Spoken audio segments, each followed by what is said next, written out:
day of her mother's life. And also this guy, her new stepdad, is the happiest day of his life. And her speech is like, I hate my new family, my new stinky family. And this wedding will certainly ruin my life. To make matters even worse, towards the end of her speech, you know how in Disney movies there's always like the distinct cliques, like there's the popular crowd and then there's like the stoners, but they never say stoners in the Disney movie. They're just kind of like, these are like the kids who wear jean jackets. This movie has the most insane high school posses ever. You got the skateboard boys. Okay, that's pretty normal. The next group she sees are the shirtless workout boys. And then just the straight up stinky boys, where the only like defining characteristic is that they're dirty, flea-ridden, smelly boys. You can hear like flies flying around them. What clique is this supposed to be in high school? And then there's the popular group, one of whom is also pretty stinky himself, actually. Oh. The movie sort of writes this off as like, well, this is just something boys do, you know? New school, you gotta kind of accept what boys come with it, you know? Boys will be boys. No, that is actually not what boys do. That is something that just one very specific boy does. It's me,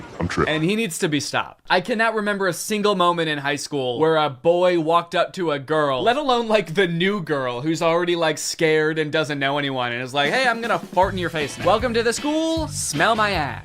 But it's not all bad though. She does make a friend on her very first day. And hold up, this girl has a picture of a boy that goes to her school in her locker. Is that a thing? I remember in like middle school, girls would have pictures of like celebrity boys in their locker. Imagine seeing a picture of you in somebody else's locker. I'd feel like I was being hunted. It's weird to have his picture in your locker. It's even weirder in the movie when we find out that she also actually has pictures of him printed out on her pillows in her bed.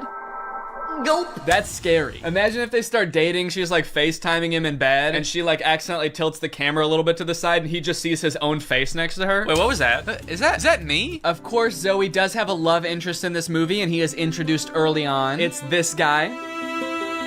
Every boy in the movie is depicted in a negative light except this guy, because this guy, he's not like other guys. Wow, he really is different than all the other guys. He knows about praying mantises. Most guys around this school don't know shit about bugs. Yeah, the movie really seems to depict this guy as like the way that guys should be. Guys shouldn't be stinky and messy, okay? Guys should wear beanie and sunglasses and know shit about bugs and be 35. I know I talk about this in like every Disney Channel original movie video that I make, but this guy literally looks like he's 30. Maybe he was held back for being too cool or not not being stinky enough. That seems to be a requirement at the school. He went on stage to accept his diploma and they shook his hand and they were like, wait a minute, why isn't your hand sticky? Actually, there's no flies flying around you. Get out of here, dude. Back. Well, then what are you looking at? I'm looking at you.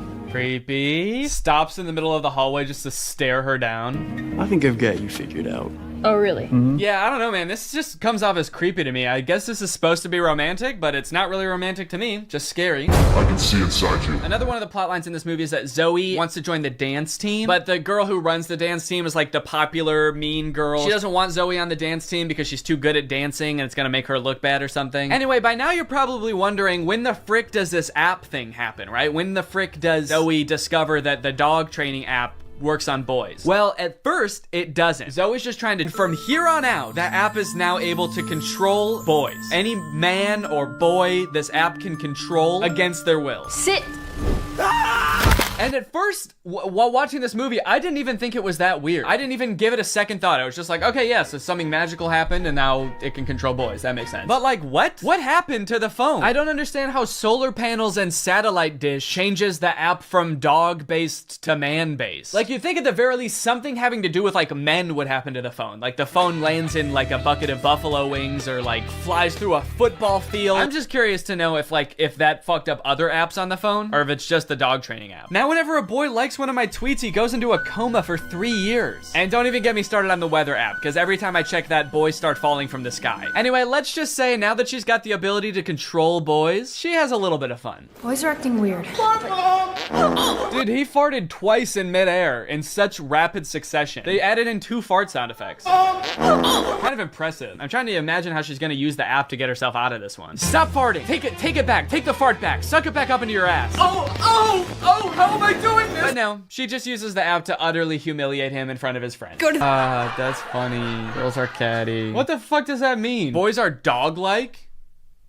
What the hell? I mean, I guess in this universe they kind of are. They're like flea-ridden, mangy boys. Why do we smell like we smell? So pretty much like the majority of this movie is just Zoe using the app to like get what she wants and make all the boys at the school act exactly how she wants them to. She turns the skater boys into gentlemen. She goes up to the nerdy gamer kids and tells them to like go do yoga instead of playing video games. Let's go do some yoga. And her brothers, dude, don't even get me started on what she does to her poor brothers. I'm taking the brothers' side, all right? They did nothing wrong. Her poor brothers were just living their lives until Zoe moved in and tries to fix them. Be clean. Holy moly, it's filthy in here. Her messy brother, she tells to be more clean, which turns him into this like hyper-hygienic husk of his former self. I need a sponge and soap and paper towels and a power washer. For the rest of the movie, he's literally he's scrubbing everything frantically in a panic. Anytime there's a mess, he's like, I gotta clean it up. She tells the gross cooking boy to cook less gross stuff. Start making less gross food. So he's like cooking 5-star meals for the rest of the movie. And then the oldest brother, she tells him to be more focused. Boy is just like focused on inanimate objects for the rest of the movie. He's just like staring at a lamp or at the basketball net. She turns her own family into like mindless zombies. And she's like, this is better. This is nice. It's creepy, dude. It's eerie, this movie. In all honesty, dude, this show walked so that WandaVision could run. This is basically WandaVision. In fact, since they're both owned by Disney, I wouldn't be surprised if this was in the same universe. This is like a prequel to WandaVision. This is where she gets the idea. It's kind of funny how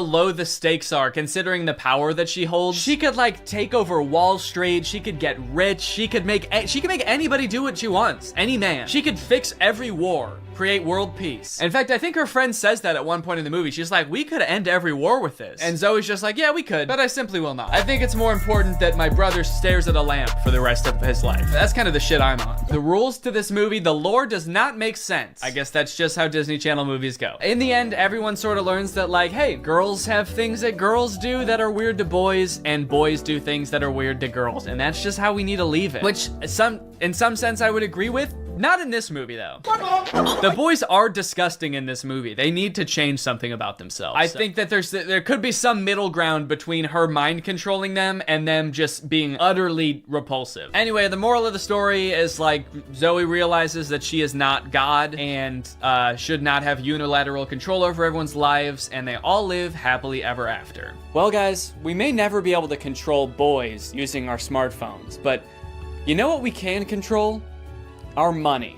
Thanks to today's sponsor, Current. Do a flip. Do a backflip. Sit.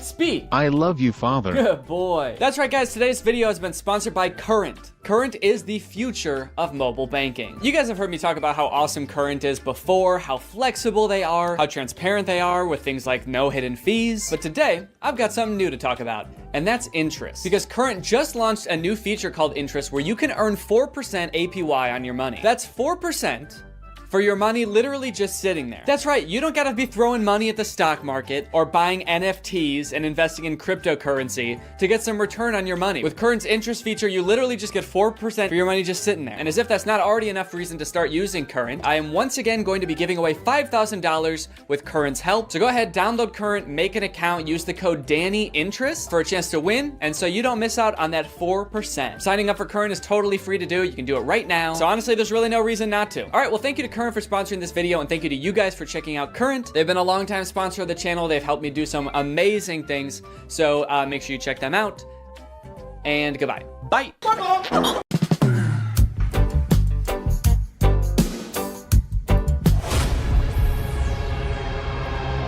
Drew? What the hell are you doing here? I was gonna watch your video. The one that I'm about to film? Yeah, I watch all your videos. All right, well, I mean, do you want to come down here and be in it? No, that's alright. Okay, well, No biggie. fine, that's okay. Sure. Okay, I'll do it. What's up, Greg? Welcome back to my YouTube channel here on youtube.gov. I'm here today, as you can see, with a very special guest. Can't wait to see who the special guest is. I'm just kidding, guys. Or Danny? Danny, the camera's over there. You're gonna wanna look at the camera right there. No blinking. No blinking. It's disrespectful. Yeah, I got a special guest here, Drew Gooden. Everybody say hi. And I had kind of a fun idea to film for a video today. Today, we are gonna be speed running conspiracy theory rabbit holes. I don't wanna look at a rabbit's hole. Can we start the video over? I don't want to look at a rabbit's hole. I want to look at a rabbit's dick. Yeah. Well, I'll look at the hole if it's attached to the dick. But not any other. Are we washed? Before Drew got here, I created a brand new Instagram account with no algorithm, and I also created a brand new YouTube account with no algorithm. And what we're gonna do is we're just gonna type in a conspiracy theory into the search bar and see what reels Instagram gives us, see what videos YouTube gives us, and we're just gonna try to keep getting more and more crazy ones for that conspiracy until we reach maximum conspiracy, and then we'll be radicalized. Yeah, that's kind of the goal today, is to get radicalized and kind of like have completely different beliefs after the video than we do right now. So I think it'll be tough to know exactly when we've reached maximum conspiracy for each theory, but I'm thinking somewhere along the lines we'll feel like we're ready to assassinate a senator or something like that. Yeah, usually at that point it's probably time to assassinate a senator. That's usually how I know it's time to assassinate. Yeah, once I want to. Well, I guess the most basic conspiracy that we could start with is flat Earth. To me, it's not even a conspiracy theory. Because if the Earth wasn't flat, I'd fall over. Not fall off, you'd fall over. Fall over because of the slope. Have you ever tried to walk up a hill? And don't say that hills is proof that the Earth is curved. No, every time I've walked up a hill, I fell over. Exactly. So, what are we just going to search flat Earth or flat Earth? I guess it's kind of telling what the fittest flat earther? If someone has a conspiracy theory, I will only believe them if they're in really good shape. All right, we're just gonna search flat Earth. I guess we could go through some of these pictures, but really what I'm looking for is an Instagram reel. I see the craziest stuff on Instagram. Are you yawning already? I'm so bored. 33rd degree Freemasons, who are also Satanists, provided us with the glow model to deceive and mislead us. Oh. Yeah, so the round Earth is like a prank by the 33rd degree Freemasons who Who are also Satanists. Yeah. I like the first comment. I'd love to learn more facts around this. People think I'm wacko for suggesting the Earth could be flat. You are. Can you downvote on here?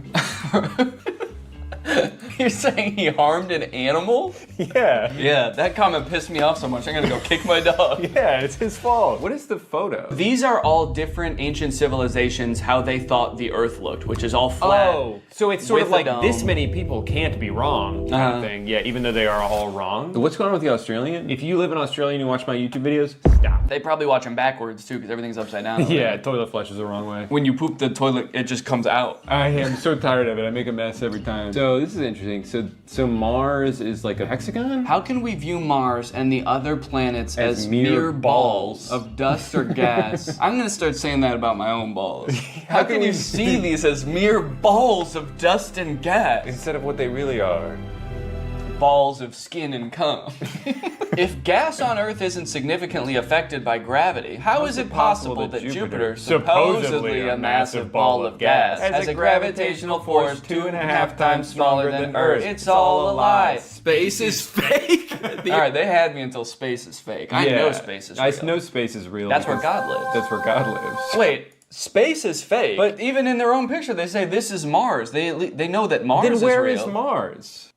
Australia, maybe? Oh. So Australia's not flat then. So maybe the Earth is shaped like this, and we're here, Australia's here, and that's where Mars is. Oh. When did you learn how to do that accent? I just freestyled it. That's crazy. Is that what they sound like there? That's hilarious. Mars. Well, where the frick are the reels? I thought they were gonna be... shit, I don't know how Instagram works. Where's the videos? Maybe now that I've searched it, it's gonna be my reels.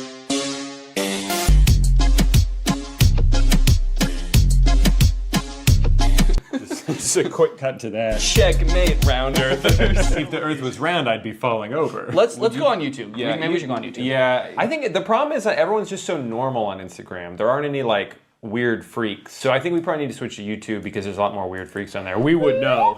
We can speak. We can attest We to can that. attest to that because there's at least 2 weird freaks on there with YouTube channels. Our toes are interlocked right now. That's how weird we are. Because if we let go, I'll fall down. So we created this Instagram account or this YouTube account from scratch. The only thing that we've looked up on it so far is Drew looked up Justin Bieber slowed down 800 times. It's beautiful. And it's beautiful. And we also listened to Sneaker Night by Vanessa Hudgens.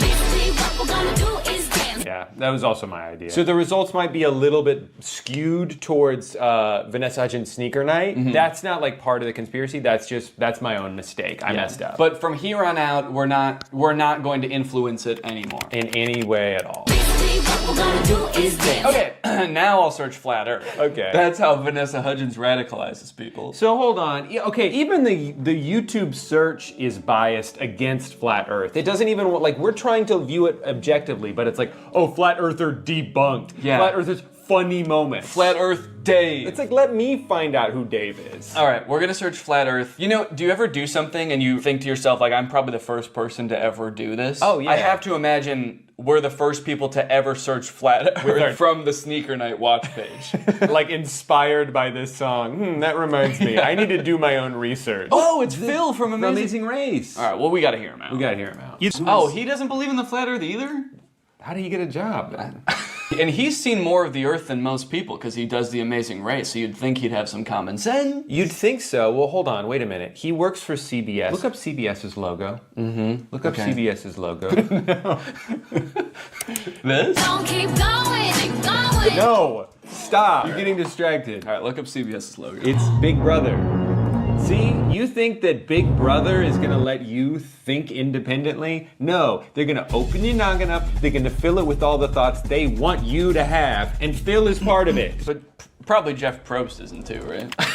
Yeah, we're free thinkers. Basically, what we're gonna do is YouTube Shorts. Maybe we should be looking at more shorts. All right, if you two could shut up for a second, I have an important announcement. Today, I want to help you guys out with your budgeting a little bit. You can budget your car payments better, your travel, your groceries. Does that sound good? Well, then listen up, because we're going to talk about Rocket Money, the sponsor of today's video. Rocket Money is a personal finance app that lets you lower bills, cancel unwanted subscriptions, make custom budgets, and lower your savings all in one place. With Rocket Money, you can create a custom budget for any category in seconds. The app shows you where your money is going at all times and identifies your top spending categories and even gives you insights on how to better budget in the future. As someone who spends a lot of money eating out and not as much as I would like on travel, this is a great way for me to visualize like how much spending is happening in each category, where I can cut a little bit, where I can add a little bit. They'll also notify you when you have upcoming charges or when your balance is low. That way you can avoid overdrafts and late fees. And if that wasn't cool enough, Rocket Money can also help you lower your bills. Rocket Money automatically scans your bills to find savings. They can help negotiate bills for you, whether it be your internet service, your cable bills, and more. So you don't need to worry about those pesky customer service calls. Rocket Money's gonna get in there for you and negotiate the best possible rate for you. This is great for me personally because I am notoriously bad at looking for deals. I don't like to haggle. I don't like to negotiate, so the fact that this is built into the app makes it so much easier for me to know that I'm getting a good deal. So to save more and spend less, join the over 5 million members using Rocket Money today. Go to rocketmoney.com/Danny or use the link in the description to get started for free. Flat earthers, or some of them, believe that beyond the ice wall is this other world. I feel like that outer world thing, I've heard of this, but I've only heard of it recently. I wonder if that's like a new lore that just dropped, because I thought that the ice shelf was supposed to be the end, and then they were like, no, not only that, we know about Acton. And then there's another wall around here, and then Osiris is out on the outside. Do you think the flat earth conventions are just people trying to one-up each other with the amount of knowledge they know about the outer ring? Oh, you think this is the last ice wall? There's one more. Nope, there's actually 2 more. There's actually 3 more, and at that one, it loops back around and you're here again. That's more interesting than the Earth being flat, is that if you just keep going, well, that actually is just with the Earth, is if you keep going along the Earth, you end up back where you started. So we kind of all believe the same thing. They just have more ice walls in their theory. Talking about how there was this one man that went to Antarctica on his expedition back in the day, and I can't remember his name. Flat Earth. Can't remember his name. Can't remember name. Sneaker Night extended cut. I can't remember his name. It was probably Vanessa Hudgens. Vanessa Hudgens, Sneaker Night. Proof of Sneaker Night. Internet famous flat earther has gone all the way to Antarctica to put his theory to the test. And he proved himself wrong. They always prove themselves wrong. I want someone to prove himself right. Just once, please. Just once. I mean, that's the thing though, is like the internet is so, it creates little bubbles for you. Mm-hmm. So if we did have an algorithm that was pro flat earth, it would be littered with flat earth videos and we would be like, this all confirms what I already believe. Where's that guy's mouth? Yeah, if the earth is round, where's that guy's mouth? Well, gravity's still technically a theory. We know that There's an up and a down. As far as Coriolis, I was in the military and I've shot weapons and... She's just threatening him. Yeah. So basically, you're gonna believe what I believe because I have a lot of experience with guns and missiles. As far as Coriolis, I'm gonna fucking kill you. What kind of weapons, if you don't mind me asking? Like ICBMs? Well, I'm wearing a vest with a bomb on it right now. Okay. What will it take for you to detonate that?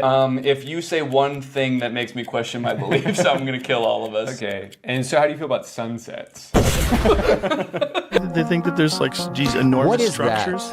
It ignores something that everyone knows. There's this enormous water table that's underneath the pyramids. What's a water table? It just means that there's like water, like a well of water. I think because of the Nile. Like, you know how when you're at the beach, if you're not at the water, but you dig a hole, there's water under there because you're close to the water. So the pyramids, if you dig below it, eventually you get to water. Right, so there couldn't possibly be like a big guy down there. Oh, right, because he would have drowned? Okay, next conspiracy, aliens. What should we Google aliens wise? Aliens wise? Are aliens wise? Aliens wise? Yeah. Are octopuses alien A creatures? group of scientists that were speculating that octopi had come from somewhere else, and frozen eggs had actually come from somewhere else. And the reason behind this theory is that octopuses are freaking weird. It's like that. How could something like that exist on Earth? Because they look so fucking weird. They must have come from some octopus-shaped planet. And also, if the Earth is flat, how could there be? So hold on. Can you?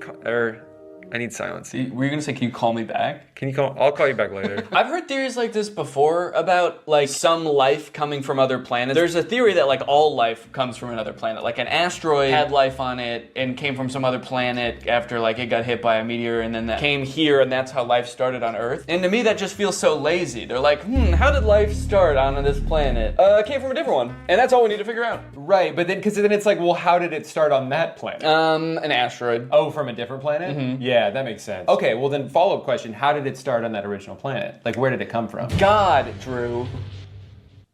God drew what? God drew an asteroid that came from another planet. The octopus is still extremely similar biologically to us. You look at an octopus cell under a microscope and you wouldn't be able to tell the difference. Right. Yeah, but you know when you can tell the difference? When you fucking look at an octopus and you look at a human. We're not so different, you and I. If I look at you like this... I can't see shit.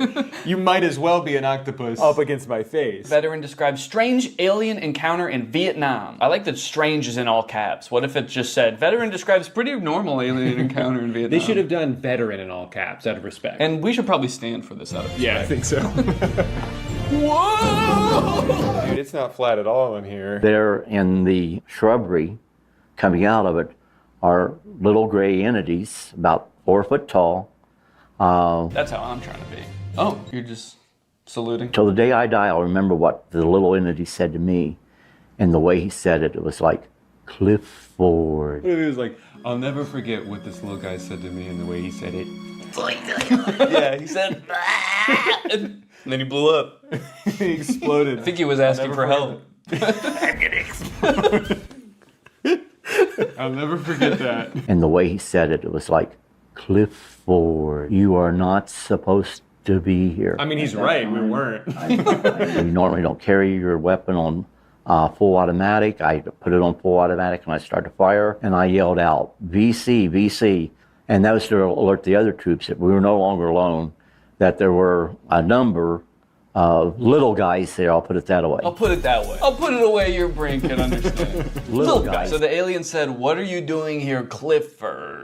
And that's how I knew he wasn't from Earth. It was dark. There was a small guy in the bushes who asked me what I was doing here. Gotta be an alien. Gotta kill the alien. Gotta kill him. Oh, he already exploded. Job's done. Said, even though we're at war, we don't put our weapons on full automatic. I did just for this guy and no one else. And I killed him. Also, is this guy's name Clifford, or did it... His name's just Veteran, as far as I know. That could be why he's so confused, too. Yeah, I'm not fucking Clifford! You are not supposed to be here. I feel like this illustration's doing a lot of heavy lifting in this story. He's just describing a pretty normal encounter, but then because of the illustration of aliens. It's like, man, they must have been aliens. Yeah, But- a little guy came out of the bushes. He looked like a regular Vietnamese man. And the picture is of like an octopus. So all of the comments believe him and are pissed. They're like, way to go, Clifford. The little dudes were trying to bring about peace on Earth and you blasted them. Like, way to go, man. We almost had peace. And you gave them a demonstration that we are a species not to be trusted or held. Good job, Clifford. They're like, your story is 100% real and we hate you. Well, and then this person's on his side. It's like, he's been consistent about these events ever since they happened. Yeah, because that's how he remembers it. You can still be consistent about something that didn't happen. This is for us to laugh. She left with a dude?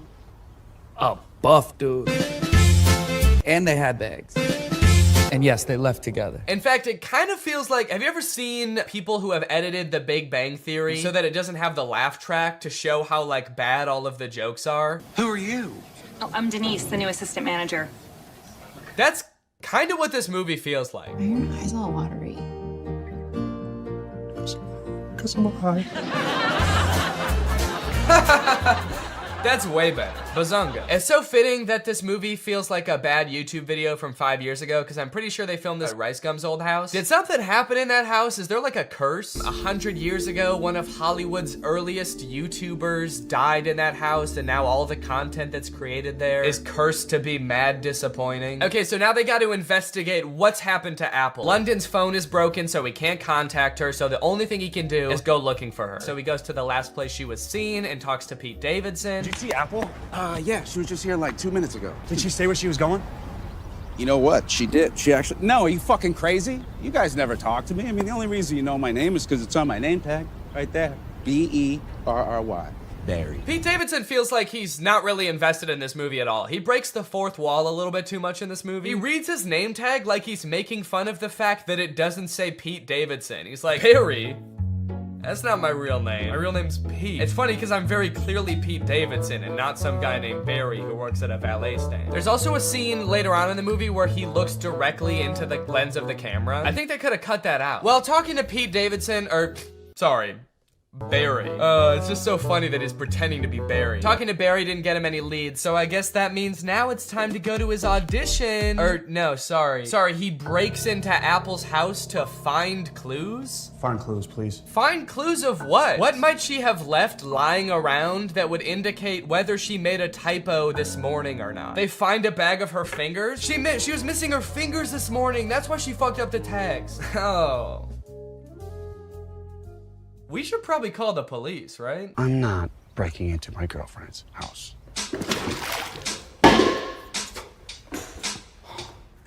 Can't believe I'm breaking into my girlfriend's house. Me neither, dude. Your life is pretty crazy. London Clash is so dumb. He makes the worst decisions at every move in this movie, okay? While they're in Apple's house, one of London's friends knocks over every single urn on the mantle and ashes go everywhere. And so they're like, oh shit, we have to put back the urns and then refill the ashes. But they're like, the only problem is, where are we supposed to find ashes? Where are we gonna find enough ashes to fill up these urns? But like, they didn't lose the ashes. They all just fell on the floor. They could just sweep them up and put them back in urns. It's like MGK was like constantly forgetting what previously happened in movies, and so the plot is being driven forward by things that just aren't problems. So anyway, as I said, this is a stoner comedy. You can probably guess the solution they think of to produce a bunch of ashes to fill back up the urns. Yep. They're gonna smoke a bunch of weed. Bunch of weed. This movie's crazy. They're gonna smoke a bunch of weed. Well, at least this dumbass plan that doesn't make any sense is gonna result in like some crazy shit happening, right? Something funny's bound to happen now, right? Wrong. They just spend like 10 minutes having a boring ass smoke session on the couch. And then one of them tries to talk to a lobster. They really sat around writing this movie and were like, what's the craziest thing that could happen while we're high? And then settled on talking to a lobster. You know, since weed is legalized in a lot of places like California, where they filmed this, I feel like stoner comedies aren't nearly as like interesting or edgy as they used to be. You know, smoking used to be kind of like a fringe culture. It doesn't really feel like this is like, it's like that crazy or funny anymore. This is a scene of 4 adults sitting around a living room and obeying the law. Why did you spell it like that? It's a typo. Oh my god, it was a typo all along? Who would have guessed that? So I guess now the movie can end now, right? The movie can't end now, right?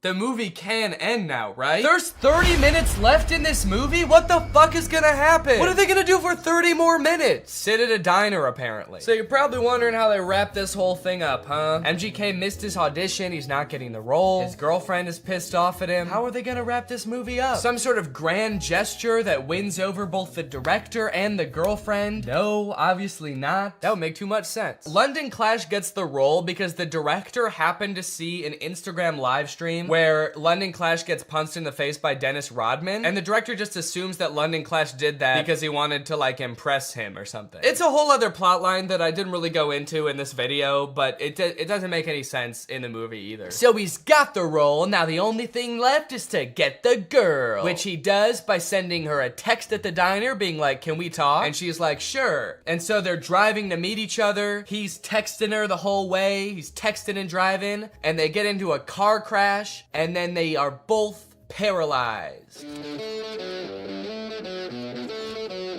That face says it all.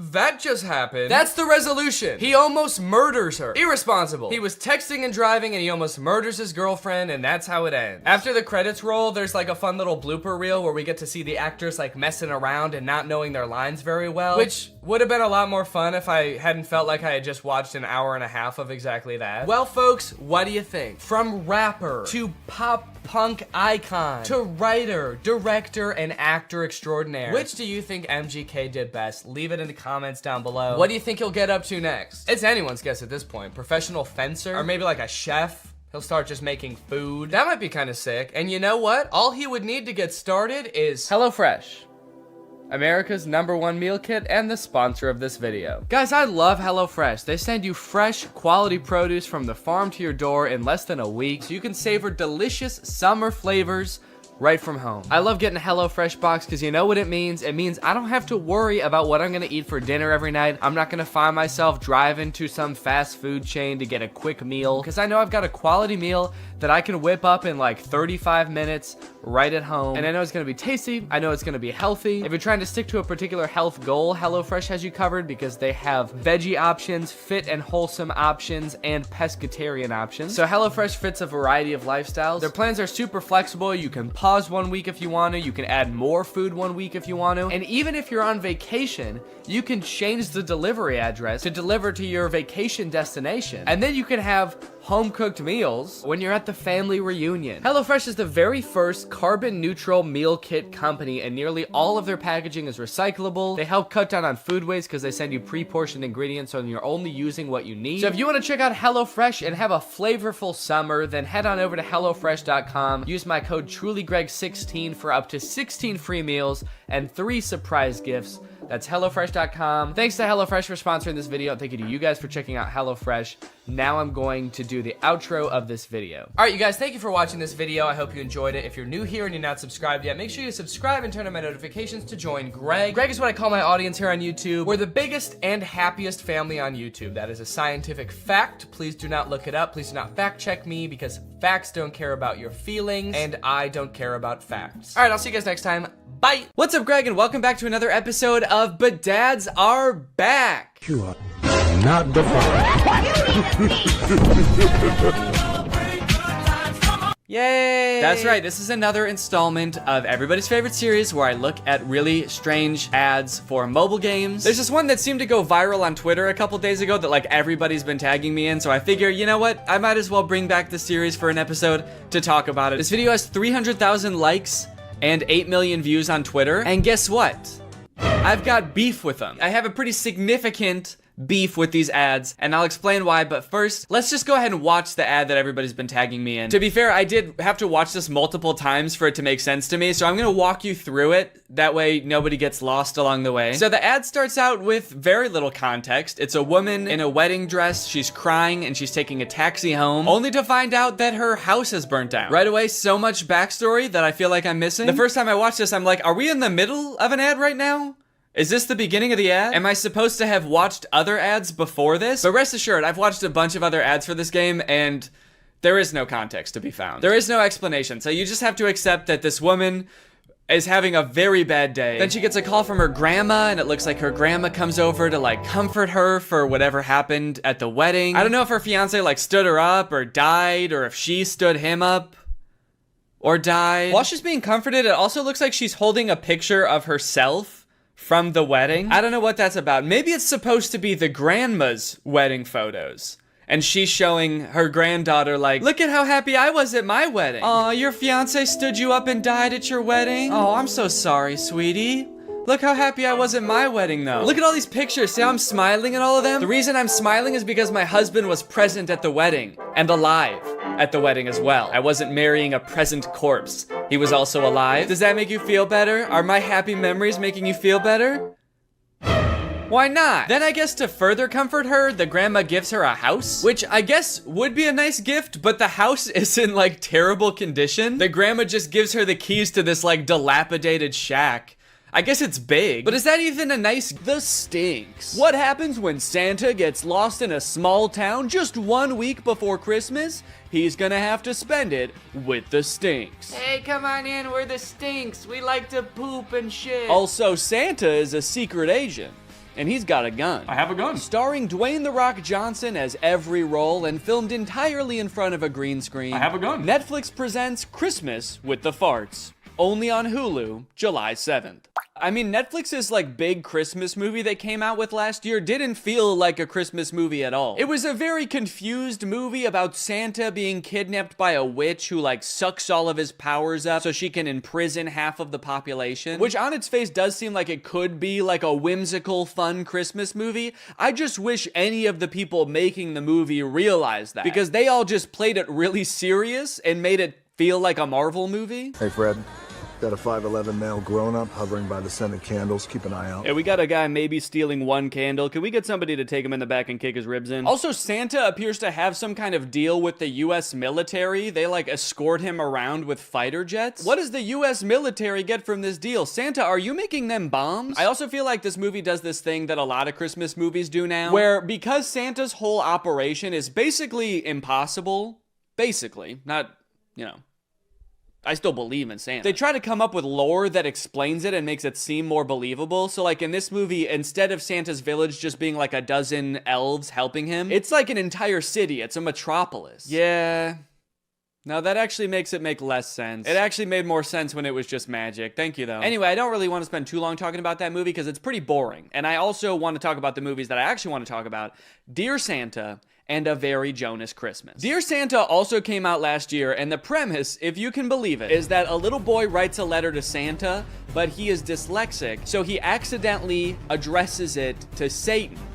And then Satan shows up. And it turns out he's the guy from the Minecraft movie. Yeah, very different kind of idea for a Christmas movie, but in their defense, at least they made him terrifying.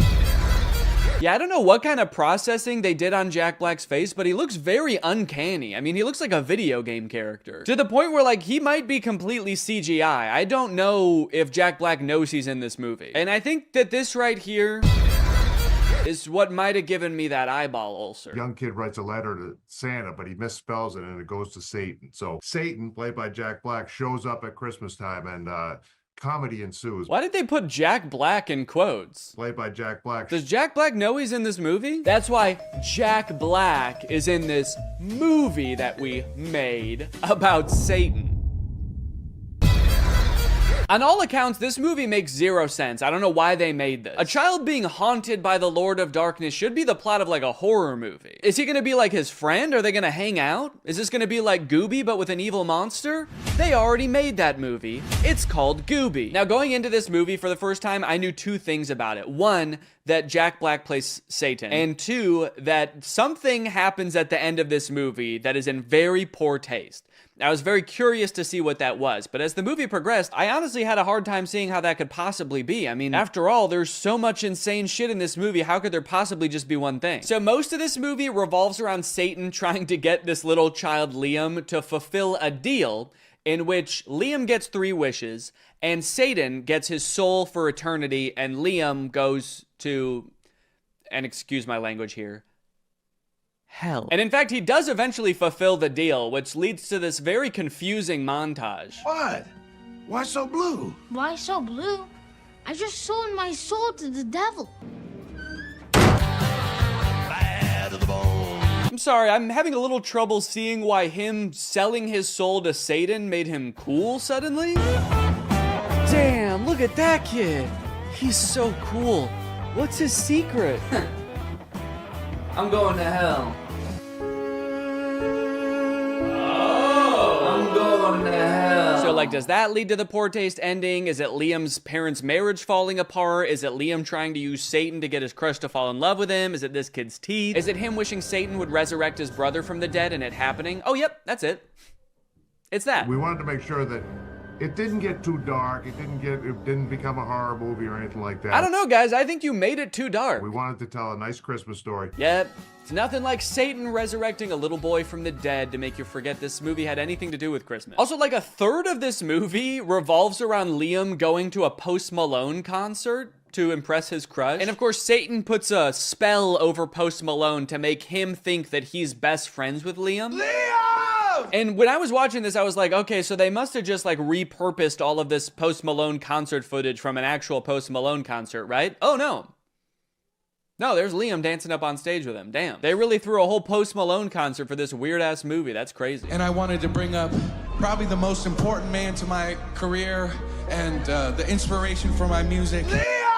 I am happy for Liam, but I'm concerned for Post Malone here. Bringing a 10-year-old on stage and being like, this little boy is my muse. He's everything to me. It's definitely gonna put a weird stain on his career. Everyone in the crowd is like, yo, this Liam dude sounds awesome. Post Malone has lost his mind, but this Liam kid can dance. Hey guys, it's me, Santa. I probably look a little bit different than you're used to, huh? Probably expecting a guy in a big red coat with a white beard, huh? Well, this is what I actually look like. All that stuff about rosy cheeks and a big white beard is all made up. Coca-Cola made that up in the 80s. I have always looked like this. Anyways, guys, I was just popping in here to thank SoFi for sponsoring this portion of the video. As we all know, one of the simplest and most powerful ways to build wealth is actually by earning interest on your money. Making your money work for you. Just like I make the goblins work for me. Like, that's right, the elves are another thing Coca-Cola made up. They're actually goblins, and sometimes I also hire ghosts.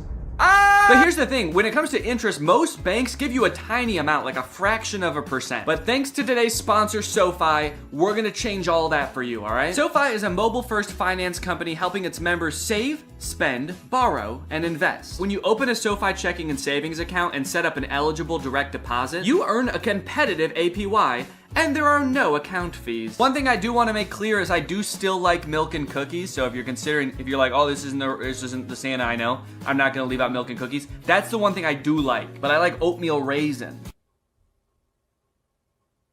I'm an oatmeal raisin guy. That means your money's not just sitting there, it's working. Every dollar you earn in interest can earn more dollars in interest. Over time, that's gonna really add up. You'll even get paid up to 2 days early with direct deposit. And you can access additional FDIC insurance up to $3 million on deposits through a seamless network of participating banks. For a limited time, when you open a new high-yield savings account, you can get up to a $300 cash bonus and a 0.7% boost on your savings APY with eligible direct deposit. Terms apply. So start putting your money to work like I put those geese to work pulling my sleigh through the air. That's right, reindeer can't fly. I use geese because they can fly. Head to SoFi.com/Danny, click the link in the description, or scan this QR code to learn more and get started. Thank you to SoFi for sponsoring this video, and thank you to you guys for checking out SoFi. Merry Christmas! I just laugh like that. Now, I got a lot of requests to talk about this Jonas Brothers Christmas movie, A Very Jonas Christmas. And the movie definitely lives up to the title. Almost this whole thing is about the Jonas Brothers. Due to a series of goofy hijinks, they get stranded. And at one point in the trailer, it looks like they even get lost in the woods in Europe. When I watched the trailer, I was like, how the fuck are they gonna get lost in the woods? There are no airports there. So when I first heard about this movie, I was very excited to watch it. I think the only other movie I've ever seen these three brothers in is Camp Rock, and that movie was very easy to make fun of. And I don't really even think they've made many movies since Camp Rock. I mean, on Rotten Tomatoes, Nick's picture looks like it's from like 2013, Joe's 2015, and Kevin's 1978. Also, look at the poster for this movie. Is this about them trying to get home for Christmas or assailing a foreign dignitary to assassinate him? We got Nick in the car, Kevin into train, and Joe is definitely gonna die up there. Oh yes, there's no doubt about it. This movie is gonna be pretty bad. Let's look at what it's got on IMDb. Oh, a 5.7. Okay, that's actually better than I would have thought. What about Rotten Tomatoes? 92? Wait, it looks like people actually really like this movie. And look at this dad on TikTok. He's losing his mind laughing. Did the Jonas Brothers make a good Christmas movie? On purpose? Okay, so I have watched the movie, and I will say it's better than I thought it was gonna be, but that doesn't mean that it's not insane, because it is still insane. For example, you're probably wondering how the Jonas Brothers got stranded in Europe in the first place. Like, obviously, most people have to deal with, like, holiday travel congestion, but the Jonas Brothers probably fly on, like, a private jet, right? They're not dealing with regular air traffic. That does kind of lower the stakes of the movie a little bit, that they're like, guys, what are we gonna do? We've gotta get home for Christmas. Our kids need us. And their kids are just like, nah, we're good, man. Don't worry about it. We have really healthy attachment, so we're not gonna fret too much about it. Don't do anything too drastic. How about we get lost in the woods and eaten by wolves? Well, the thing that Santa does, he casts spells like a witch?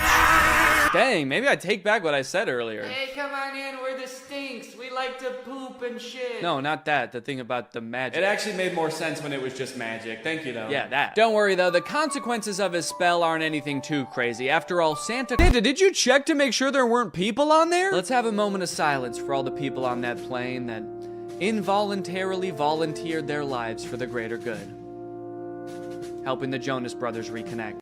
I had no idea that when Santa worked his magic, there was so much like death and despair involved. That's crazy. Also, it's a little bit disturbing that I feel like the Santa in this movie has already done worse things than Satan did in that entire movie. Dang, they are really leaning into this ragging on Kevin thing in this movie. Like, damn, I know this is a thing people joke about. I know I've written a whole song about ghosting the guy, but you guys are his brothers, dude. Feels different when you do it. Fortunately, music labels have been like very strict about copyrighted music on YouTube, so I can only show you like a tiny little snippet of it. Now, one thing that made it kind of tricky to write a video about this movie is that they do this very self-aware thing where anytime like a goofy plot detail comes up, they make a joke about it before you even get a chance to think it in your head. Wait, they're getting to the train station just barely before their train, but they're gonna stop to sing a song about it? That's kind of... You think we have time for a song? Yeah! Oh, they already... Okay. But isn't this whole plot just the plot of a bunch of Christmas movies? Damn, they're good. Who knew the secret to making a flawless movie is just pointing out all the flaws before anybody else has the chance? Honestly, it is a pretty good tactic if your sole goal with the movie was making it really hard for commentary YouTubers to make videos about it. But it does feel very defensive, and it also kind of gets old to in every scene be like, yo, this is kind of weird. What is going on here right now? What the hell, is that a camera? Also, there's a lot of parts in the movie that are actually genuinely funny, and they kind of ruin them by doing this like self-aware thing. Like all the lyrics are just about how being home alone means that there's no people in the house. It's a very funny song. Also, I think that YouTube is claiming this one less, so I think I can show a little bit more of it. But even when the movie is actually funny, the writers still feel the need to be like, what the hell are these guys even talking about? I can't believe the show only ran 3 weeks. I can. I'm sorry, Joe. Nick is just being so random right now. I mean, what is this? Some kind of movie? On Disney Plus, perhaps? Another downfall of this movie is that it really hinges on you knowing a lot about the Jonas Brothers. I mean, they weren't kidding with that title, dude. This is a very Jonas Christmas. Ideally, they want you to know, like, details about the Jonas Brothers' personal lives that I just am not in tune with. So I felt like I kept missing references. Like, apparently Joe has a line of candles. I know what you need. A calming chamomile candle. My new line, Glow by Joe. Also, apparently Nick and Kevin are married with kids, and Joe is divorced? I didn't know that before I watched this movie. So every time they would vaguely reference it, I had no idea what they were talking about. Got a few bad breaks. Yeah, it must suck for everybody to know that you have brothers? That's what we're talking about, right? You had 2 brothers and then you got divorced with one of them, so now you just got one, huh? I know so little about their personal lives that in my head, Joe just is his character from Camp Rock. So when I heard that he was divorced, I was like, damn, it didn't work out with Mitchie. You guys were so perfect for each other. So more wacky hijinks happened, and eventually they get picked up by Santa, who I gotta be honest is a very unorthodox. I like how the plane is in complete free fall and they don't seem to be affected by the G-force at all. We're going down! Everybody brace for impact! Oh, fuck! There's this running plot line throughout the movie about how Kevin secretly wants to sing in a Jonas Brothers song, but they never let him and he's too scared to bring it up. But at the end of the movie, they make it home to their families and they're all singing and they finally let Kevin sing. It's a fun moment. It's great to finally hear him sing, and it's great that they're finally letting him. But then in real life, I just saw that Kevin just like released his own solo song. So it kind of seems like the opposite happened in real life. In the movie, they're like, yay, Kevin is singing. And in real life, they're like, you have to sing as far away from us as humanly possible, please. Honestly, though, all in all, this movie was a lot better than I thought it was gonna be. I was laughing at parts. I even looked like that dad from that TikTok at a few parts, dude. I was sitting on the couch, kicking my feet. I was giddy. Anyways, I hope you guys enjoyed this video. I hate to break it to you, but I don't know, this will probably be my last video of the year. Enjoy your New Year's celebrations, everybody. Stay safe. Thanks for watching, and bye-bye. What's up, Greg, and welcome back to the Romance Channel, where we cover the hottest romance movies known to man. When you think of the perfect love story, what comes to mind? Passion, lust, destiny, brothers, psychological intimidation, gazebos. All of those? Yeah, all of them? Good. Because today we're talking about The Kissing Booth. I've had this movie recommended to me for a while, and I recently sat down to watch it, and I gotta say, guys, I'm pretty confused. This movie has a completely normal premise, and there's actually nothing wrong with it. It's not weird at all. Guys, don't we all have a best friend? And don't you and your best friend have a written, strict set of rules that you guys follow to maintain your friendship? And isn't one of them, don't fuck my brother? Do not have sex with my brother! Of course, so see, I don't know what the problem is. Just don't end up grinding coochies with my brother, or I'll literally never talk to you again. Grinding coochies? What the? Ugh. All right, you know what? Just for that, that's it. I am making the video. The Kissing Booth is a bad movie. This movie starts off with way too much exposition. Instead of a normal movie where you sort of naturally learn about the characters as the story progresses, the movie decides to just dump the main character Elle's entire life story on you in like 3 minutes. Okay, Lee got a scooter and you broke your leg. Actually, should I be writing this down? Learned how to ride a bike. Learned how to swim. Okay, she knows how to swim? I feel like I would have just assumed she knew how to swim. Got my first bra. All right, okay. I think it's too much information, right? There's no way all of this information is necessary right at the beginning of the movie. It's not. It's almost all unnecessary information, actually. And by the time I finished watching this intro, I felt like I had already watched like 10 movies. I still have to watch another movie after this. I've watched like 3 people grow up from being a baby. Before the movie even starts, you watch Elle's mom slowly die in the hospital. Sat with mom in the hospital. Said goodbye to my mom. Damn. Oh, hell yeah. Mom or motorcycle? I think we came out all right on that deal. Did we need to see the mom die? Did that have to happen? They barely reference it in the rest of the movie. Did they have to just rapid fire through that? I guess it gives you a reason in the movie, like right off the bat, to be rooting for Elle, because you've seen her go through some hard times. I guess later on in the movie, if you ever start to feel like she's being an asshole, the movie can be like, hey, well, her mom died, all right? So take it easy with the judging, okay? Pretty much all you need to know from the intro of this movie is that Elle and Lee are best friends. You know because they pretty much have the same letters in their name. And Elle has a crush on Lee's older brother, Noah. Noah is established as being irrationally angry and violent in the intro as well, so what's not to love? And that's me today. Savoring the last fleeting— Hey! Don't fuck my brother! So Elle is clearly infatuated with Noah right from the start. I think we can all see that. Lee can see that. So you might think, damn, they have just a few rules in their friendship and Elle is not able to follow them. What a jerk. And 1, you haven't even seen the half of it, dude. If you think this is bad, what do you think the rest of this movie's about? And 2, easy with the judging, dude, all right? Her mother passed away. I do find it interesting that the rule says, like, no dating either of our relatives. This rule was clearly made just to keep Elle away from Noah. Elle's only immediate family in this entire movie is her dad, who's like 50, and her brother, who was probably like 2 when they made these rules up. Her mother, I don't know if you know this, but she unfortunately did pass away, so she is not in the picture anymore. So did Lee propose this rule being like, hey, so, if you stay away from my brother, then I, a child, won't fuck your dad? Deal? One day while getting ready for school, Elle rips her pants and has to wear the only other option that the uniform allows, which is her skirt, which is a little bit too short for her comfort, and she ends up getting groped by a jock. Luckily, Noah, who we've established as being very violent, jumps in to beat the shit out of the jock. Noah!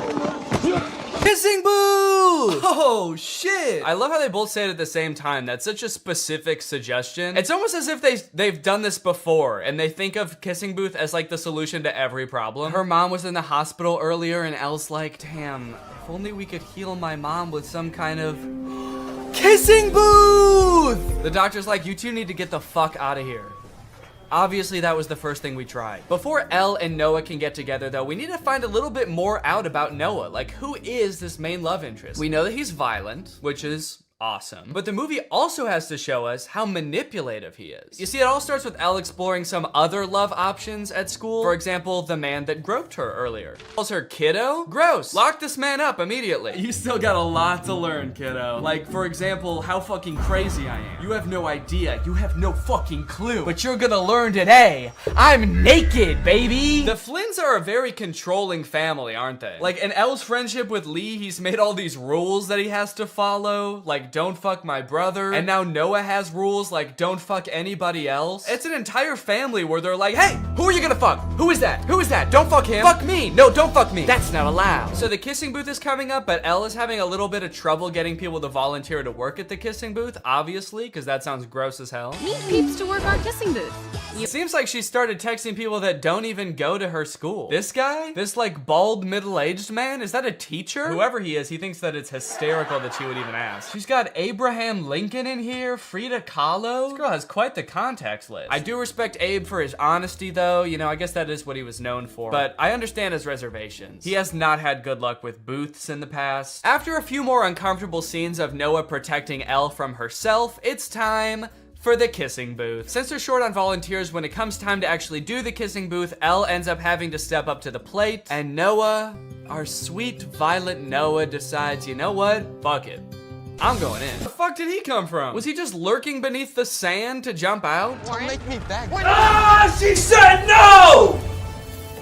Leave her alone. Noah's a really confusing character in this movie because they kind of portray him as this like popular guy that gets all the girls. Whenever he's not talking to Elle, he's like making out with some other girl or like talking to the popular cheerleader girls or whatever. But he like, other than that, doesn't seem to have any friends or like a social group. The only time he interacts with the other guys in his grade is to threaten them, apparently. For this entire party, before this happens, they just show him kind of like lurking alone in a corner. Apparently she's pretty into.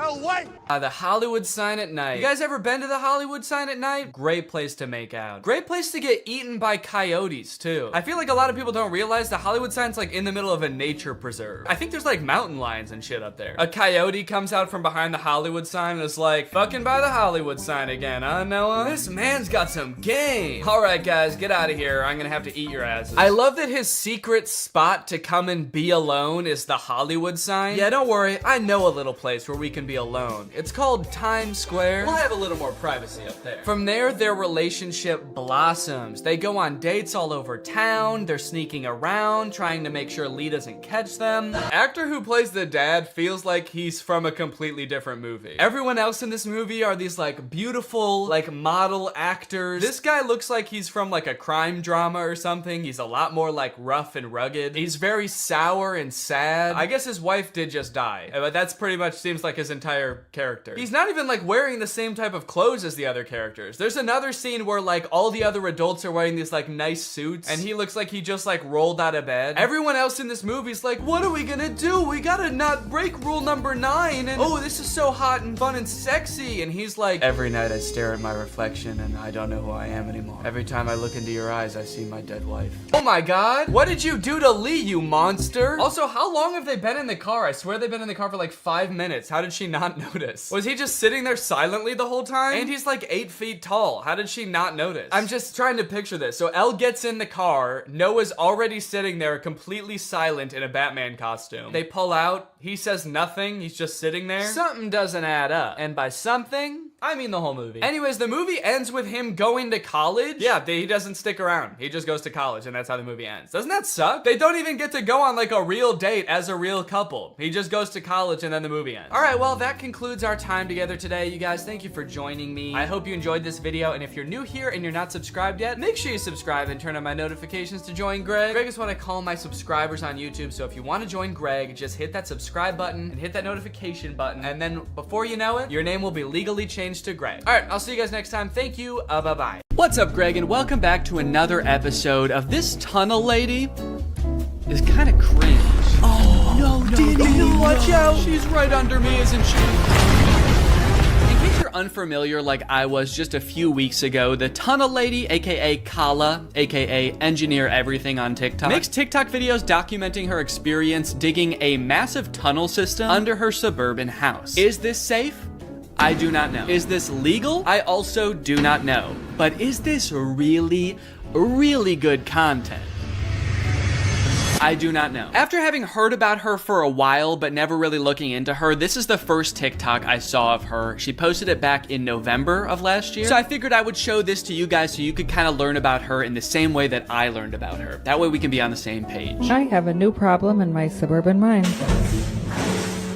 It is not this water, but rather that I am getting out of range of the minecart. Every castle building stone has to be carried up this tunnel to the antechamber. Okay, immediately, this project is so much more expansive than I thought. She says so many things in rapid succession that could be their own entire subplot. 1, the giant pool of water in her mine. 2, she has dug so deep that she's out of range of her minecart. Kala, how deep have you dug? She's like, it's also getting really hot down here. All of the rock is molten. It makes it really hard to dig. And 3, she says that because she's out of range of her minecart, it's making it a lot harder to get her castle building stones out of the mine. Every castle building stone has to be carried up this tunnel. Is there a castle now? People just call her Tunnel Lady. I thought that there was just a tunnel. She's got so much more going on than I thought. I also like that she says the giant pool of water isn't a problem. I guess that just goes to show how little I know about suburban mining, because to me, that seems like a huge problem. How do you dig deeper when it's just water? You can't dig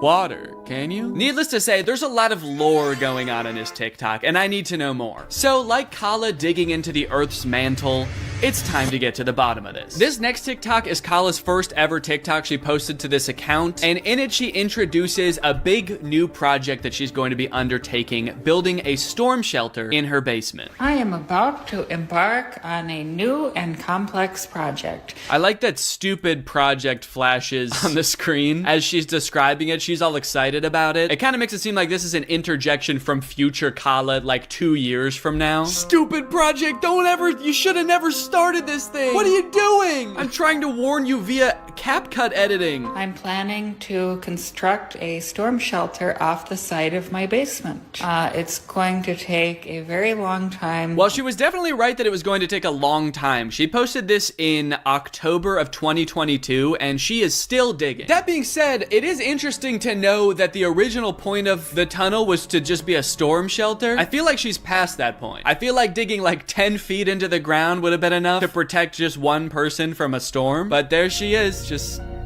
still going.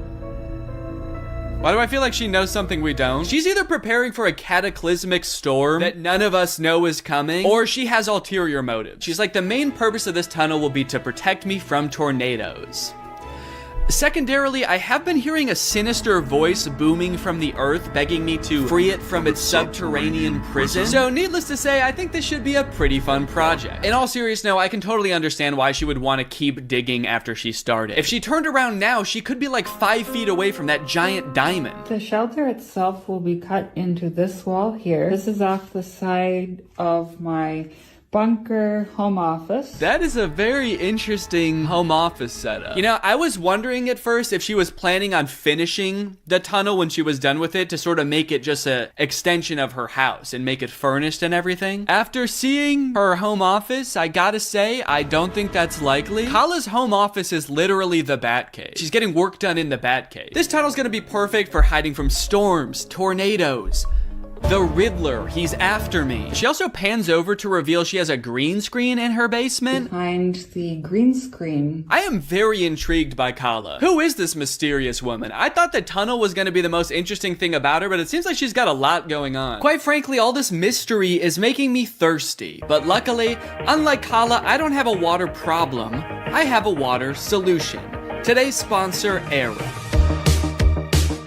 Arup is a great way to meet your hydration goals because sometimes you're just not in the mood for water. You want a little bit more zest to it. And Arup flavors your water via scent. You place this little scent pod on top. Right now it's deactivated, but as I pull it up like this, it becomes activated and air is able to flow through the pod into the nozzle and then into your mouth, where your mouth feels like it's tasting the flavor. In this case, I have a lime scent pod on here, but they come with a variety of flavors. So even though I'm just drinking water with no chemicals added or nothing, I feel like I'm drinking something that's lime flavored. One of the best parts of Air Up is that you're getting all the fun of having flavored water without any of the downsides, like added sugar or sweeteners or chemicals. It's just straight up water and smell. I like sipping from my Air Up while I'm writing videos, doing work, even filming, as you can see. That extra bit of flavor just puts a little bit of pep in my step. And trust me, if you've seen the way I step before, you know that it's sad and it needs some pep. So if you want to try out this revolutionary hydration technology for yourself, head on over to the link in the description. Get yourself an Air Up. Get yourself a bunch of fun flavors. Thanks to Air Up for sponsoring this video. Thank you to you guys for checking out Air Up. Just 6 days after posting the original TikTok, she posts this video where she goes over the litany of problems she has already run into. We're running into some problems that have put us into a dead halt. Unfortunately, there is a little bit of water seepage. It's not a blocker, but it is irritating. Yeah, I hate to break it to you, Kala, but it's gonna get a lot worse. If you think that amount of water is irritating, you're gonna be pissed in like a year when you have a literal well in the middle of your mind. We have run out of space for excavated rock and have to get the elevator working now. Yeah, you're definitely gonna need to figure out a way to get the rock out of there, because otherwise it's not mining. You're just moving around rocks. You can't just be like, all right guys, I finished the tunnel system. It's actually the exact size that my basement used to be, but I moved all of the rock into the basement, so now I don't have a basement anymore. I just have a basement-sized tunnel, which sucks because that's where all my bat gear was, and the penguin actually is after me right now. The power cord has started smoking and sparking. The biggest problem is that the jackhammer has stopped working. Okay, great. Perfect. Excellent update. You're like 2 feet into the tunnel and every single part of the operation is already going wrong. Even things that aren't mining related are going wrong. That extension cord? Not a mining issue. That did not require any prior excavation knowledge. You just need a new extension cord. That kind of just feels like her being like, everything is going wrong. Gravel is piling up. The jackhammer is smoking. My blender stopped working, so I can't even make milkshakes anymore. But hey, I guess that's just what happens when you commit to tunneling into the earth. No more milkshakes. Ever again.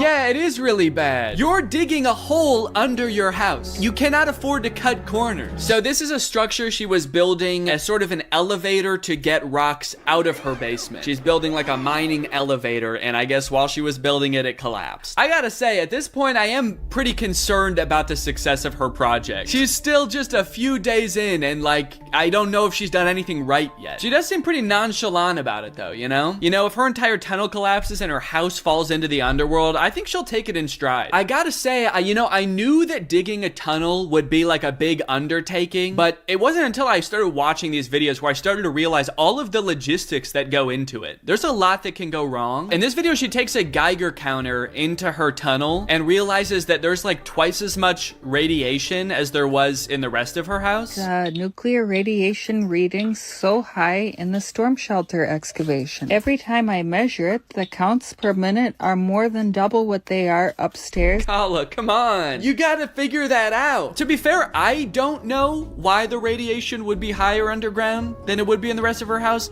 but I'm not in the mine. It's not my mine. You gotta figure that out, dude. Yeah, the top comment is radon ? That's not good. The next video, she's doing the same thing with a Ouija board. Hey guys, does anyone know why every time I take the Ouija board into the tunnel, it spells out, I must consume the souls of the innocent? It doesn't do that anywhere else in my house. One of the reasons for extending my tunnel system is to harvest a layer of building stone. So far, I only found one good layer, about a foot thick. It is fractured in ready-made rectangular prisms. It's crazy. I'm finding all of these perfect building blocks. They're rectangular, they look great, they're gonna fit right in my neighborhood because they're actually already the same color as my neighbor's foundation.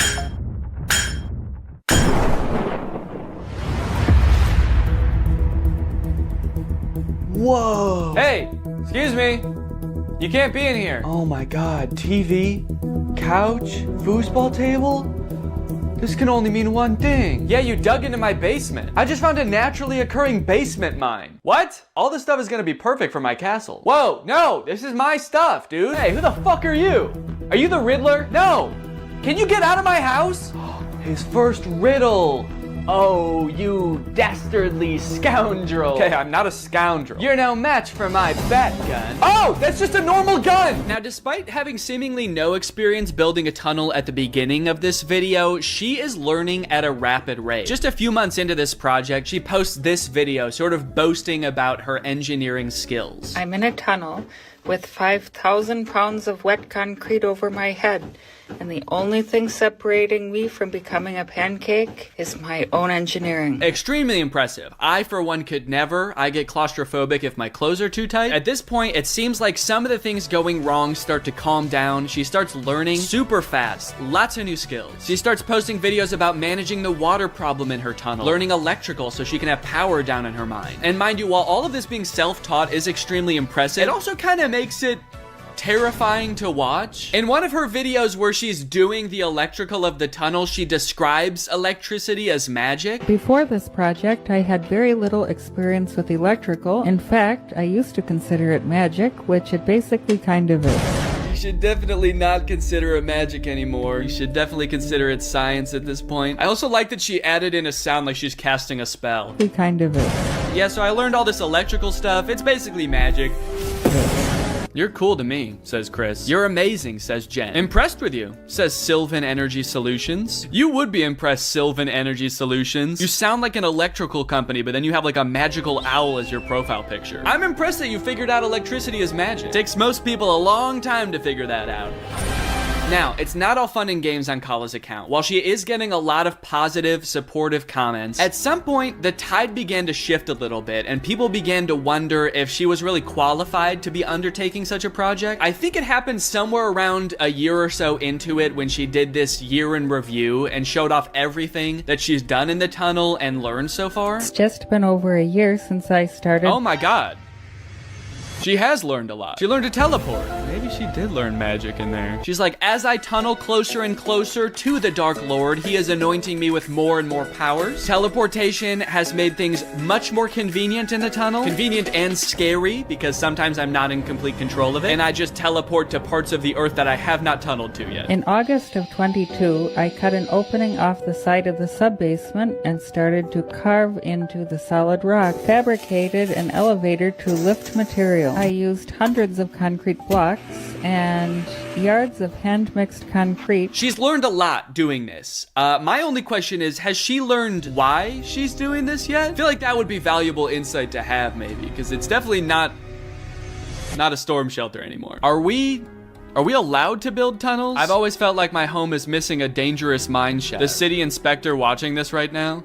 And it turns out that comment was kind of onto something, because eventually Kala did get shut down by the city, as detailed in this article. How Tunnel Girl's DIY storm shelter took over TikTok, then people turned against her. In 2022, a TikToker began documenting an elaborate underground construction in her home. As her videos garnered traction, people began questioning the safety and ethics of her project. Okay, safety I understand. I could see how people would think this isn't safe.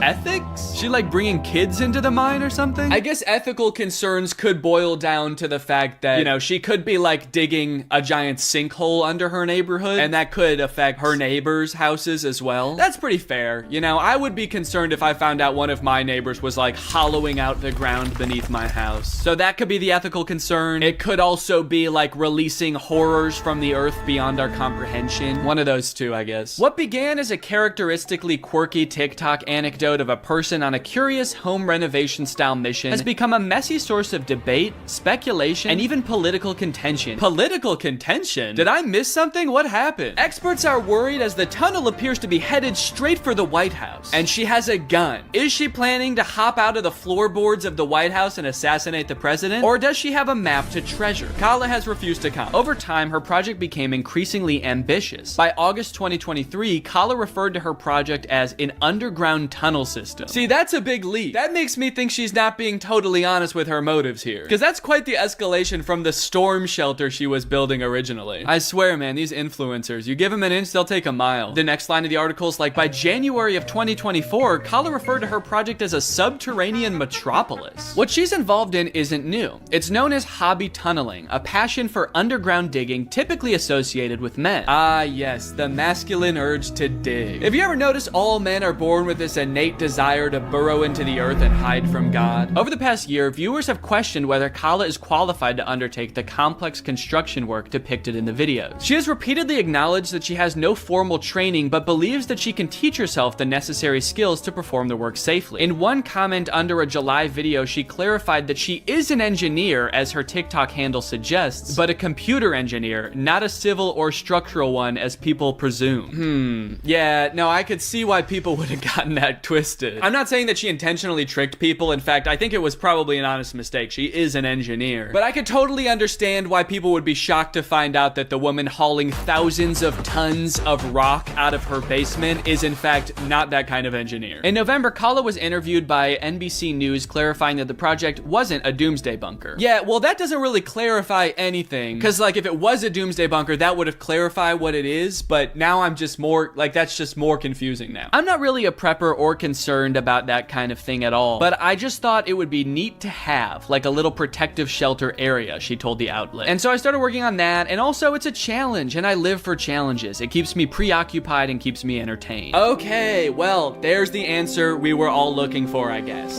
She just likes it. She's having fun. And at the end of the day, isn't that all that matters? In late December, videos expressing concern about the impact Kala's project was having on her neighbors began to circulate. Oh, okay, no, that wasn't all that matters. Then on December 31st, Kala responded to rumors that her project was being shut down with a video explaining that local city officials had halted it. So they did give me a stop work order and are requiring an immediate evaluation by a professional engineer. Fortunately, contrary to few rumors here, it is constructed entirely below the slab of my house. Wait, how is it entirely under the slab of your house? It is constructed entirely below the slab of my house. Didn't you start at the edge of your basement and then dig like 30 feet in one direction? Maybe I just don't understand the shape of her house, but I feel like she's definitely in her neighbor's yard at this point. Also, wouldn't making the tunnel system completely under the slab of her house actually be super dangerous? Because that's the dirt that your house is sitting on. So the project is halted, Kala is waiting to get her tunnel system approved, and that's pretty much the whole story right now.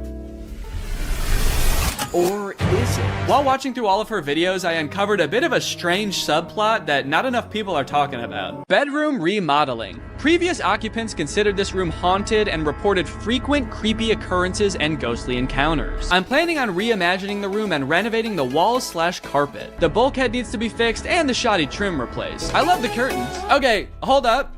You just listed a bunch of things wrong with this room, but one of them seems way more important than the others. Tell us about the haunted room. Why is it haunted? What is the ghost? You, Kala, would not make a very good realtor. Okay, this is the primary bedroom. This window has a great view. There's plenty of space in here. Little goblin there. All carpet, floors, of course. Sorry, goblin? I forgive you. No, I wasn't apologizing to you. Oh. Why is there a goblin? Okay, sure, there is a goblin. But the rest of the house is really nice, you know, when he's not stinking up the place. Yeah, sure, it's a great house, but I'm supposed to sleep in here. Is that little freak gonna watch me sleep every night? I didn't want a goblin. Oh my God, goblin this, goblin that. Dude, if you love the goblin so much, why don't you just fuck him already? I don't love the goblin. What's up, Greg, and welcome back to another episode of Boomers Getting Fooled by AI on Facebook. Gang, there is an epidemic going on right now. While we all grew up with our parents telling us not to believe everything we read online, it is now time for us to return the favor. It is time for us to warn them that 90% of the content they see on Facebook is not real. All this started for me when I got this image on my timeline. Now, to the average person, this might look like your average great photograph. After all, dogs do this sort of thing all the time. But being the internet sleuth that I am, I was a little bit skeptical. For one, what are the dogs doing right here? Like, what is that? Are they chewing up some kind of pillow or animal carcass or something. Hey guys, my 6 golden retrievers paused in the middle of tearing apart a deer carcass to pose like this, completely unprompted. I gotta admit, this is a pretty great photograph, but also I am very scared. I'm worried they're performing some kind of ritual. So this image doesn't seem right with me, but nobody else in the comments seemed to notice it was weird looking, so maybe I'm just crazy. Connie said, absolutely gorgeous. And then someone replied to that and said, you looking good in your picture. And a great comment. Whoa, dude. What? What a weird time to shoot your shot, dude. That was so out of the blue. Yeah, and actually, you know what's hotter than those dogs? You. And your comment. Hotter than the dogs? There's other weird parts of this image, like this dog that's either sitting on another dog or melted into another dog, but it is by far not the worst image on this account. You know, they say some people's dogs look exactly like their owners, and I think this is a great and terrifying example of that. There's a mix of responses on this image. Somebody should call the cops. Absolutely love. Creepy. Okay. Kinda mean. Look, I think we can all agree it's a terrifying image, but that baby did not choose to be born half dog, okay? He was probably cursed by a witch. Please be nice to him, he has enough to deal with. Plus, you haven't even seen this full image. You'd be really creeped out if you saw that this dog actually has human feet and ass. As I began to click on these AI-generated photos on Facebook, I started to get recommended them more and more, to the point where now, when I go on Facebook, it's pretty much just AI-generated content. This is another account that I found that posts images like this. It always seems to be a child sculpting something very impressive out of trash. And the people in the comments just eat this stuff up, dude. Great work. Keep it up. Great talent. Nice one. Thanks. What do you mean, thanks? Did you ask the kid to build this? Oh, finally. The kid I hired to build me a car is done with it. I can't wait to drive it around. I am 2 feet tall and a caveman, so this is perfect for me. All of the images in this genre give off the vibe of like, oh, look at this poor kid. He probably lives in a rural African country. He's probably poor, doesn't have many resources. But despite all that, somehow he is an incredible sculptor. Somehow he's defied all logic and found 1 million cloves of garlic to recreate the Titanic with. Could you do us a favor, guys, and just toss him a like? Could you just do it or he'll cry? They're like baiting you into feeling bad for them and thinking they're cute so that you'll engage with the picture, obviously encouraging them. But I gotta say, honestly, this kid, I don't feel bad for him at all. This kid has so much garlic. This kid is like a garlic kingpin. You know this isn't all of his garlic either. He's probably got a garlic Lamborghini, a garlic mansion where he parks this garlic yacht. He's living better than me. This dude is the garlic Mr. Beast. Not to mention he's way more defended against vampire attacks than any of us. Great work. Beautiful artwork. Where does he get all this garlic from? Okay, it is nice to see people questioning the validity of this image. Part of me does kind of think that they're not actually questioning whether the image is real or not. They just legitimately think that he got the garlic through nefarious means or something. I'm asking myself the same question, and garlic is expensive. They're turning on the kid. Thief! A garlic thief! This kid is stealing garlic from people who need it. Must have some pretty big pockets to steal all that garlic, young man. That must be why your arms are so long. You use them for sneaking and stealing. I'm Sam, and I made this from real wood. Great job, Sam. Totally normal house. Has all the features of a regular house. Nothing more and nothing less. Guys, toss Sam a like if you don't think his house is going to eat him. I'm trying to figure out what was happening here. How did the AI come up with this? Do you think the prompt was like kid standing in front of a little kid house? And the AI was like, little kid house, huh? Say no more, I know what that means. It's obviously a house with the soul of a small child imbued within it. It's beautiful and so well designed. Yeah, I mean, honestly, aside from the fact that there's no way to get in or out of the house, it's the most beautiful sentient house I've ever seen. I collected bananas to sculpt this bunny. And this person says, you know, you can eat them too. Those bananas you're using to sculpt the bunny, you might think that God just placed them here on Earth to sculpt with, but take off the outer peel and you'll be surprised. Now, I gotta say that usually I would agree with this person, but these bananas actually do not look edible. I don't know what's going on here, but these are not normal bananas. In fact, this whole thing kind of just looks like one mutated banana melted together. I don't even think this kid sculpted this. He just found a banana that already looked like a bunny. Wow, look at this kid. He sculpted Jesus sitting on a whale out of Well, I'm not exactly sure what any of this is supposed to be. Are these diamonds? And then these are like, I don't know, these look like the containers that dishwasher pods come in. Very interesting material choices. Wow, look at this local impoverished child who made a Jesus sculpture out of only 1 million diamonds and other precious gems. Guys, toss him a like, he doesn't have much else. Made it with my own hands. And oh God, what a toll it took on this poor young child. He does not look so good, man. Made this with my own hands. And eyes. He took my fucking eyes! Now, all things considered, these images I've shown you so far are actually pretty tame, and the deeper and deeper you go into these accounts, the more insane they get. It's like they had a prompt that they used to generate the first few images, and then they just keep adding on to that prompt, making it longer and longer. But before I show you those images, I do want to take a moment to talk about today's sponsor, Opera. Opera is a browser that puts all default browsers to shame with its fun look and a ton of great features. And it's actually the browser I used to browse Facebook for this entire video, and let me just say, this thing browses Facebook like nobody's business. Just like AI images on Facebook, another thing ruining the usability of the internet is ads, plastered all over an article you're trying to read, trying to pry your attention away from what you're doing. I feel like I need blinders on sometimes when I'm using the internet. But Opera has an ad blocker built right into the browser. Just switch it on with one click, and suddenly web pages look so much nicer. Not to mention the fact that they also actually run smoother and faster with the ad blocker turned on. Like to listen to music while you're working?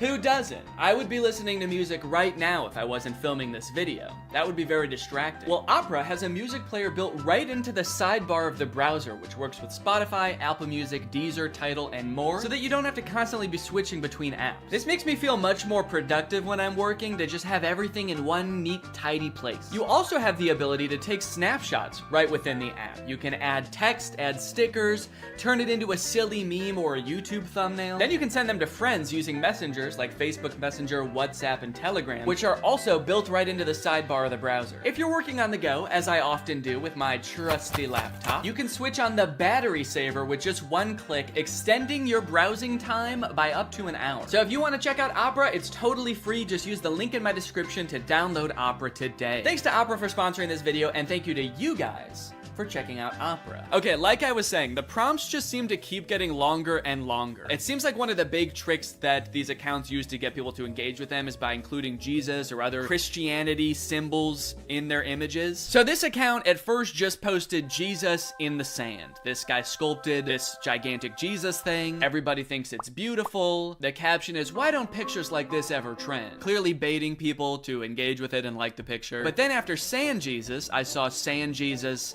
on a log. Then I saw Sand Jesus on a log on a guy. Then I saw Sand Jesus on a log on 20 guys. Is there an AI that is also coming up with the prompts in the first place? Because like, who is coming up with these? These don't even seem like something a human being would come up with. Like in this one, why is Sand Jesus holding a smaller Sand Jesus? And why is he on like a runaway log? Like this guy is like, oh no, my Sand Jesus on a log with another Sand Jesus. It's getting away. Say what you want, but this is definitely my favorite part of the Bible. Another interesting thing about these pictures are the comments. Like all of the comments on the vast majority of these images is just amen, amen, amen, amen, amen, amen, amen, amen, amen, amen, amen, amen. No questions, no concerns, just amen, amen, amen, amen, amen, amen, amen. Construction worker making Jesus using only a hammer. Amen, amen, amen, amen, amen, amen. There's an entire genre on Facebook of AI generated images of Jesus made out of vegetables. And then show this on the screen with like a scary sound effect. Dun, dun. And you'll never guess what the comments are. Amen, amen, amen, amen, amen, amen. On these images, you will not find a single comment questioning what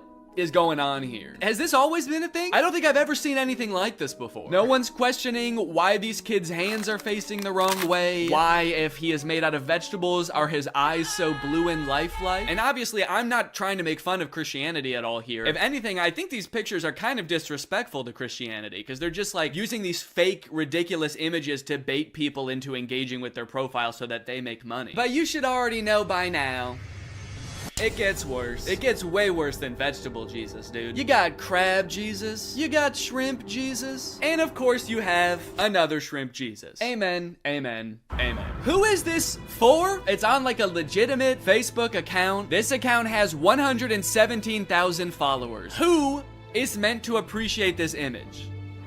Christian shrimp? Hey man, shrimps gotta get to heaven too. How else can they be saved from their shellfishness?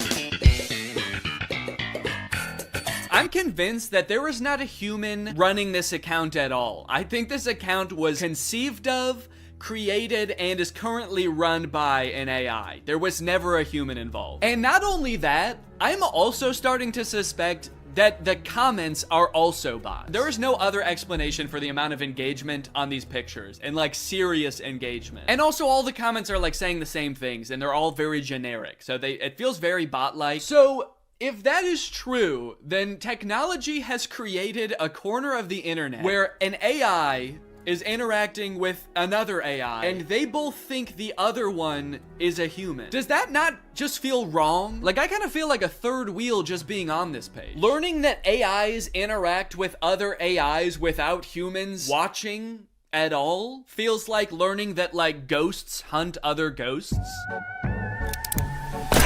Thought they were here to scare us. What the hell? And of course, the caption of Shrimp Jesus is, made it with my own hands. Do me a favor and destroy it with your own hands. How about that? Can you unmake it, please? Another popular thing for them to add into these images seems to be flight attendants. There is a lot of flight attendant-centric AI-generated images, oftentimes with Jesus as well. And I'm assuming that whatever this account started off posting was more tame than this, like it kind of made sense. The caption is beautiful cabin crew, Scarlett Johansson. So I don't know if it had something to do with Scarlett Johansson on a flight or something, and then the AI just kept changing the prompt over and over until it was this. Here's another one with the exact same caption. I like that a good amount of the comments on this one say good luck. Good luck, amen. Good luck, amen, ma'am. I have no fucking clue what's going on here, but good luck or congrats? I don't know, man. It's crazy how much these accounts post. If I just scroll through here, you can see these accounts post literally hundreds, if not thousands of times a day. Just post after post of nonsensical images. What is this? What is this supposed to be? And it's like, why? Do they make money from this? I've scrolled a lot through these types of pages, and I've never seen like a sponsored post or anything. So it's not like they're doing ads for companies using the following that they've built with these pages. Because like, who would the ads even be targeted to? Christian Shrimp? After doing some research, I found this video that this guy made called Make Money Posting AI Art on Facebook Using Free Tools, where he basically explains that you can sign up for Facebook's monetization program, and basically you get paid kind of like on YouTube based on how many views your image gets, and I think on Facebook it has something to do with how many likes. So some of these accounts might be making bank. Most people think that clickbait is some shady, taboo, weird kind of topic, when in fact, all it is trying to get a click. Yeah, guys, clickbait is not necessarily a bad thing, just as long as you're honest about what you're delivering.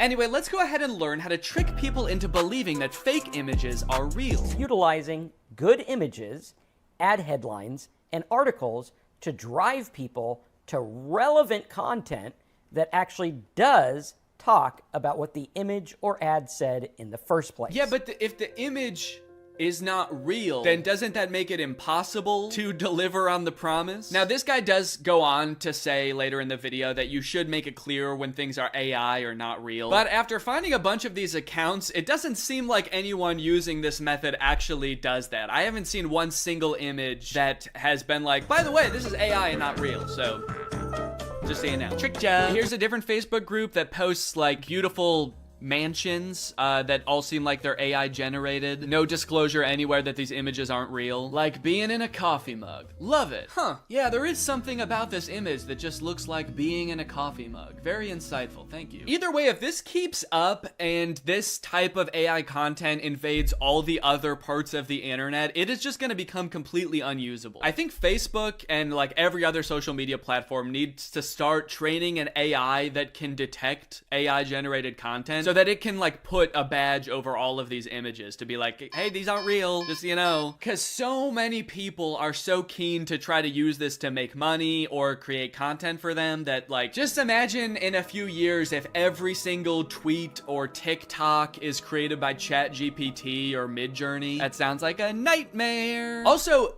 AI uses images and videos on the internet to train itself. So if like most of the images and videos on the internet become AI generated, and a lot of them look as bad as the ones that we've seen, isn't the AI just gonna get worse and worse? If it thinks that that's what real life looks like, what is its bad replication of that gonna look like? After I watched that one video, I started looking through a bunch of other videos on how to make money using AI, and there's a bunch of other ones that I think people should know about. This dude's video is called I Got AI to Create My Facebook Ads in 10 minutes. The first few ways that he shows are pretty tame. It's just like using AI to create product photos using an existing product that already exists. The AI is just being used to enhance the photo, like change the background. But this next one is crazy. We'll drop our product URL in here, type in our target audience, which is females aged 18 to 45, and then we can hit next. And then it generated 2 ad copy examples that we can use. So he just gave this service the product description that he's trying to advertise. It came up with a script for him. And now it's going to use AI to have this random woman lip sync the AI generated dialogue. Spa day, meet the mocktail wash, my intimate savior and relaxation partner. I don't know who this woman is. I assume that she must have like licensed her likeness to this service. I hope she did. But even still, I feel like you have to be super careful as an actor if you're gonna be licensing your likeness to a service like this, because you could end up advertising anything, and that's kind of terrifying. Okay, here's another tutorial about a similar method. Today, I'm gonna show you how to make ads like this or this completely with AI, and what I'm about to show you is scary. It's crazy to acknowledge how scary a tool is, but then your first thought is like, well, how can I make money off of this? Top 10 scariest ways to make money. Number 1, fake AI ads. Let me go ahead and show you how to make them. What you're gonna wanna do is go to this website, and then click on new project.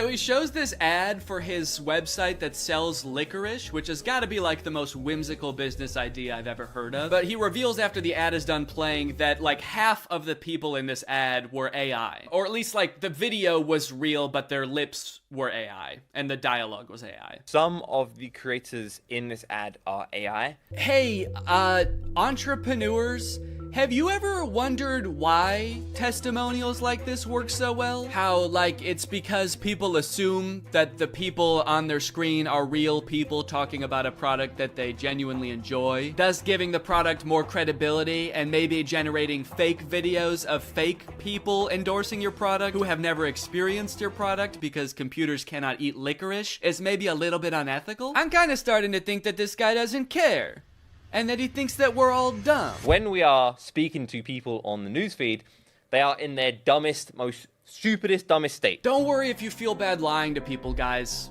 They're actually really dumb, so it's okay. Obviously, the student body sings their heart out like the Renters do. What's going on there? So Troy shows up to audition, and then Gabriella shows up too. I guess, turns out she actually did want to audition. I don't know. I don't know if Troy threatened her or what, but she shows up. But they are too late to the actual audition, so they don't get to audition in time, but they stick around afterwards and just sing an audition anyway. And Miss Darbus, the director, hears them and decides, you know what, you guys get a call back. Understandably so, she's working with a very small talent pool. Here comes 2 people who know what a song is. She's got to hold on to that. After school, before school, whatever works. After basketball class, you can get this rap game so... What? Now this is interesting. Troy is looking at his sheet music like he's never seen it before in his life, despite having just sung the song perfectly after only glancing at the sheet music briefly. He also says, what? So what? To almost imply he has no clue how the sheet music got into his hands or how he got a callback. Does he not know that he just sang? Anytime there's a musical number in this movie, do they just black out and come to like, I don't know what happened.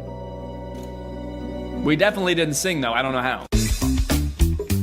If you're my age, it might have felt like this movie was written just for you when it came out. And in a sense, it kind of was. The writer, Peter Barsacchini, who was mostly known for writing rated R action movies at the time, started writing the script because he wanted to make a movie he could watch with his daughter, Gabriella. I thought it would be really fun to write a Disney Channel movie that my daughter could watch. Yes, he did name the main character after her, and that kind of melts my heart. She was 10 in 2004 when he started writing it. And so was I. The story was actually inspired by his own high school experience, when one of his basketball teammates confided in him about his love for ballet. Decades later, Peter thought, wow, that's actually the perfect plot for a kid's movie. Boys are more than just jocks. They can do other stuff. They can do ballet.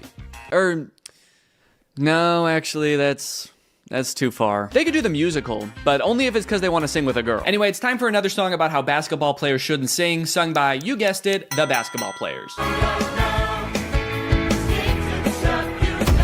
Status Quo is actually such a fantastic song. It features several students who decide that, hey, since Troy and Gabriella are breaking out of their stereotypical roles in this school, so can I. Zeke, the basketball player, decides to let everyone know, hey, not only do I play basketball, I also bake. I bake. This nerdy girl loves hip-hop, this stoner skater guy likes to play the cello, and everyone in the school fucking hates it. We're skaters, bro. We don't play the cello. We only skate and smoke weed. And of course we sing. Now, of course, this movie is very self-aware about this contradiction, and I love it for that, but it does not make sense. At the beginning of this song, Zeke says, I want to make a creme brulee someday, and then at the end of the song, he actually has a creme brulee. So he presumably baked this creme brulee at some point during the song. It cuts to him sprinting down the hallway to the kitchen. You can hear everyone else singing, echoing in the background. He's like, they don't believe me. They don't believe I can bake. I gotta show them. So Gabriella shows up, and everyone is, of course, staring at her because they were all just singing about her. They're staring at her, they're pissed, and they kill her. They kill Gabriella. At my other schools, I was the freaky math girl. Well, I hate to break it to you, Gabriella, but you are a freak here too. Everyone at this school thinks you're a freak now also. The entire student body, I don't know if you heard, they actually just sang an entire song about it. Now you're the freaky singing girl. So you really want to do the callbacks? Just call me Freaky Callback Boy. You're a cool guy, Troy. Thanks. I said call me Freaky Callback Boy. Sorry, this is a closed practice. Dad, come on, practice is over. Until the last player leaves the gym. I'll see you later, Troy. Nice meeting you, Coach Bolton. There's a lot of tension here. Like, Mr. Bolton actually hates Gabriella. He hates this 15-year-old girl with all his might. Like, you will never be a basketball. Get out of my son's life. We know the truth! Go back to the zoo, you dolphin! Dude, she's not a problem. She's just a girl. But you're not just a guy, Troy. You're not just a guy, Troy. You're Freaky Callback Boy. Call me Freaky Callback Boy. You're a playmaker. Not a singer. Hey. Did you ever think maybe I could be both?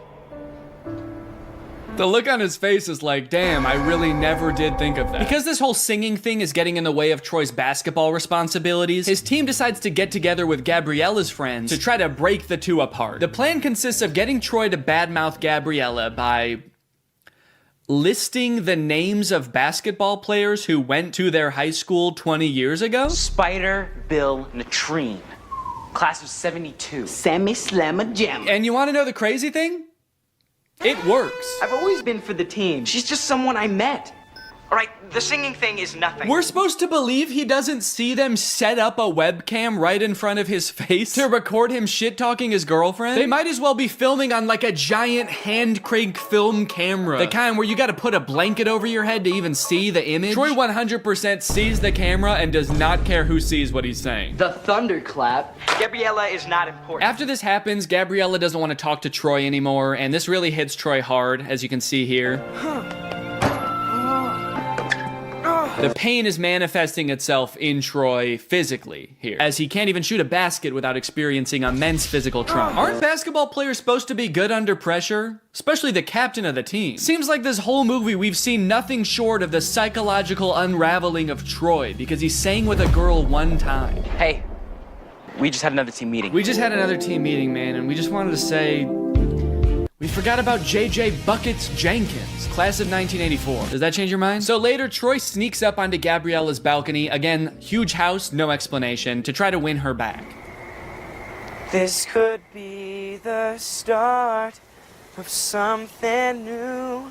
It feels so right to be here with you. Okay. Yeah, I don't remember this part being so pitchy, but this actually is Zac Efron's voice. Here with you. Yeah, this is very uncomfortable. Can we get Drew Seeley in here, please? The start of something new. It's a Pairs audition. Saying it's a Pairs audition kind of implies, like, I would audition without you if I could. I guess Troy meant what he said earlier to the webcam. He really does not care about Gabriella. He just wants to be in the musical. Gabriella is not important. You might make the mistake like I did when I watched this as a kid of thinking this is kind of like a Romeo and Juliet story about Troy and Gabriella. And it is a Romeo and Juliet story, but Gabriella is not Juliet. Juliet is just the musical. How you feeling? Nervous? Yeah, me too. Wish I could sit up and play alongside you. Yeah, no shit. What I want is for you to have fun. I know all about the pressure. And probably too much of it has come from me. I can't help but feel like all that screaming at you and making you play basketball until your hands bleed has had some kind of negative effect on you. But all I want in life is for you to be happy. While playing basketball, I am still demanding that. Thanks, Coach. Dad. Let's stick with Coach unless you win, all right? Sharpay and Ryan try to throw another wrench into Troy and Gabriella's plans of attending the callbacks for the musical by getting the callbacks changed to the exact same time as not only Troy's championship basketball game, but also Gabriella's decathlon tournament. So the gang has to create a diversion. That way they can make all three events. So Gabriella and her genius friends first hack the school's power grid to turn off the lights at the basketball game. Then they create a chemical reaction at the decathlon so everyone has to evacuate. And you know what? I get why everyone called her a freaky genius girl at her last school. I think she deserved it. She's like, oh, we can use a chemical reaction. I did this at my last school. We just have to make sure we don't make it as strong this time. That way not as many people die. Not as many. So Troy and Gabriella get to do their callback, Breaking Free, classic song. And look, the whole school shows up. Even the opposing basketball team is there. They crush the audition, Troy heads back to the basketball game and they win that too. And then they all sing the big closing number of the movie, We're All in This Together. Wow, I guess they all learned a valuable lesson, except, hang on, Sharpay, you did not learn a lesson. Get out of this song. Don't sing and dance with them like you learned a valuable lesson. Get out. If Gabriella dropped dead right now, you would dance on her grave. And that's High School Musical 1. Many people lovingly remember little Viking boy from the first High School Musical movie. And while he rocketed to stardom in the wake of the first movie, his troubled life and fall from grace has been the subject of many concerned Twitter threads in the 19 years since. Do you know why I pulled you over today, sir? Huh? I said, do you know why I pulled you over? You're all over the road. Huh? All right, you want to play tough, asshole? That's fine. Huh? All right, step out of the vehicle, take off that helmet. No, I can't take this off. It's a birth defect. It's part of my body. Are you drunk? I don't know, huh? Let's think about that. Does crack get you drunk? Let's think about that for a second. Let's all think. Does crack get you drunk? After 15 DUIs and 3 counts of kidnapping exotic animals, little Viking boy was sentenced to life in prison. Authorities claim that it's here he became head of an extremist religious cult. His followers helped him escape in 2023, and his current whereabouts are unknown. Although he does occasionally post to Instagram to frantically proclaim the end is near or post a brand deal. Every morning I wake up and I drink 6 bangs. High School Musical premiered to 7.7 million viewers, a record that has only been broken a handful of times in the nearly 20 years since. But one of my favorite things to come out of the success of this movie, which I totally forgot about until I was making this video, was the live concert. I forgot about this until I went to the library to check out the DVDs for the 3 movies, and they happened to have a DVD of the recording of High School Musical in concert. This feels pretty unusual even to this day for a Disney Channel movie to put together a live touring concert featuring the actual cast of the movie, selling out arenas with audiences in the tens of thousands around the world. But it wasn't the whole cast, actually. Zac Efron couldn't be there because he had a commitment. He was filming Hairspray at the time. So who did they get to fill in for him? Living in my own world, didn't understand. It's Drew Seeley! Drew Seeley! I'm sure they advertised the fact that Zach wasn't going to be there and Drew would be in his place, but I have to imagine every concert, there were like 1 or 2 kids that were like, what the fuck?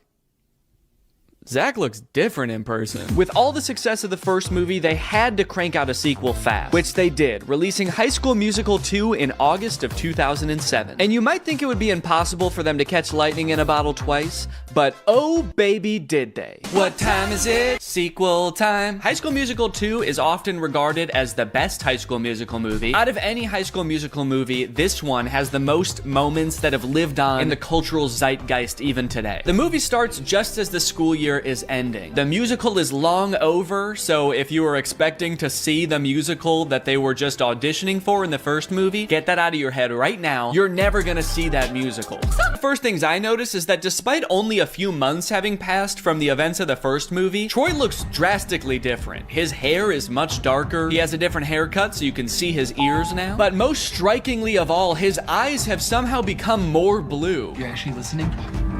His eyes were already pretty blue in the first movie, but they're piercing in this film. It is scary. Get some contacts, you freaks. The class immediately erupts in celebration. They throw their papers in the air, start dancing around, and did Chad just kiss his teacher on the neck? Yeah, he just kissed Miss Darbus on the neck. That's too far. Luckily, it doesn't look like she cared. She's just vibing. Good to be chilling out. We finally get to hear Zac Efron actually sing in this song, and I hate to admit it, but he sounds pretty good. I'm sorry, Drew. Your services are no longer needed. How does he do that? Now, the trouble in this movie begins because Troy wants to make some extra cash this summer. His parents are making him pay for college, despite them clearly being very wealthy, taking vacations at ski resorts, and living in a literal mansion. Why does he look so confused there? It's like it never occurred to him that T could be for Troy. He's like, oh, I actually thought it was a cross, but yeah, T for Troy. That's my name. Now that the school year's over and basketball season isn't starting back up again for months, it's time for, you guessed it, basketball practice. Fake right, Troy, fake left. Take the ball uptown for a fancy dinner. Had a real song in this universe? So in the first movie, it seemed like Sharpay might have had a little crush on Troy, but in this movie, she's got a big crush on Troy. She's like, he's the most popular guy in school, and I think I'm the most popular girl in school. It's a match made in heaven. So she pulls some strings at her family's country club to get Troy a summer job there. The only catch is Troy requests to get like the entire school hired, and somehow that works. So Troy shows up. Nerdy girl who loves to hip hop dance got a job there. You got Vanessa Hudgens' stunt double working there. Mrs. Montez, it would seem your lunch break does not start for 3.5 minutes. In order to keep the conflict of this movie moving along, they have to make it seem like their job, they are just kids. So some of the insane demands that their job is asking of them is just like, hey, can you show up to work on time and make sure you clock out at the end of your shift? And the entire student body of East High is like, we're in prison! They're not gonna pay us until we provide a service? What kind of dystopian universe is this? Mr. Fulton is 100% correct to be strict, by the way. Several times throughout this movie, he catches them doing things they're very clearly not supposed to be doing. I was a basketball recruiter and I saw that championship game. I would be more concerned about the lights going out and then everybody leaving at the same time to watch the star basketball player audition for a musical and then come back and win the game like nothing happened. And then also how they all sang a song after that. That's what I would be concerned about. But yeah, I'm sure he played well too. You know, between the two of us here, we pull a little weight over at the school.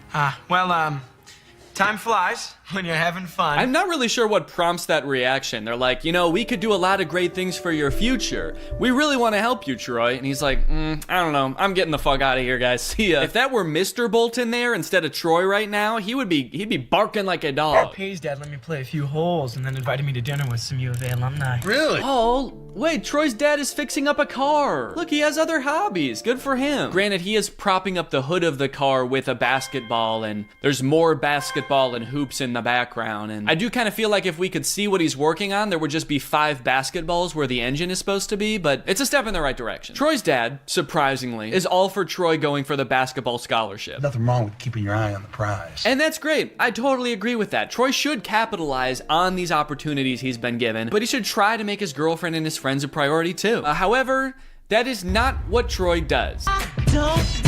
This song is great, but tell me why at the end of the song, Ryan and Chad are wearing each other's clothes. Because they don't ever address that. It's such a confusing part of the movie. Why did they change clothes? When did they get naked? So I was confused about this, so I actually went looking and I found an article where the 2 actors explained what happened. The outfit swap was actually suggested by director Kenny Ortega. Quote, he had the on-the-fly idea at the last minute, Blue said. We had already done 1 take of that scene and he did the usual thinking gesture and said, switch outfits. Bro was cooking. Bro was, you know, I don't know what he was cooking, but bro was cooking something. Hey. Well, you missed out on a fun night.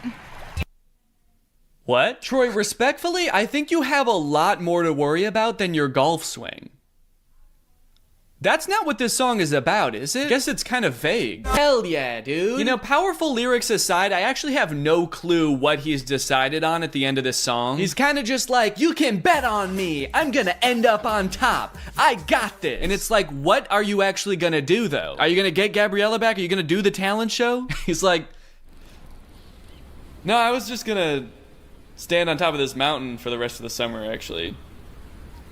No one can be mad at me up here. The end of this movie is messed up. Sharpay actually turns her act around. She previously got the Wildcats banned and that's the end of the movie. And now I'm very excited to watch the third movie. But before I do, there's something I need to address. I feel like there's something deeply wrong in these movies. And I feel like I'm finally starting to get a handle on it. These movies, like, they don't really feel like musicals. And it took me a while to figure out why. So to explain it to you, we're gonna have to go back to medieval Europe. In a French town in 1518, some 400 people became inexplicably overcome by an urge to dance.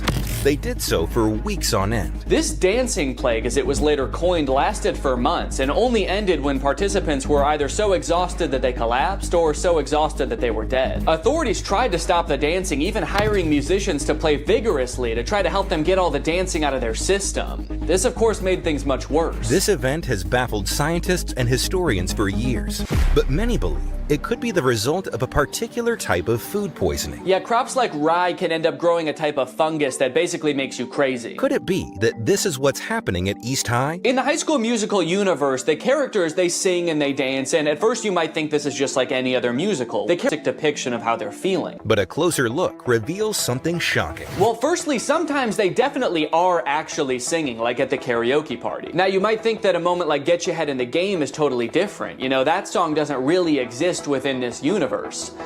But what is Troy's ringtone in the second movie?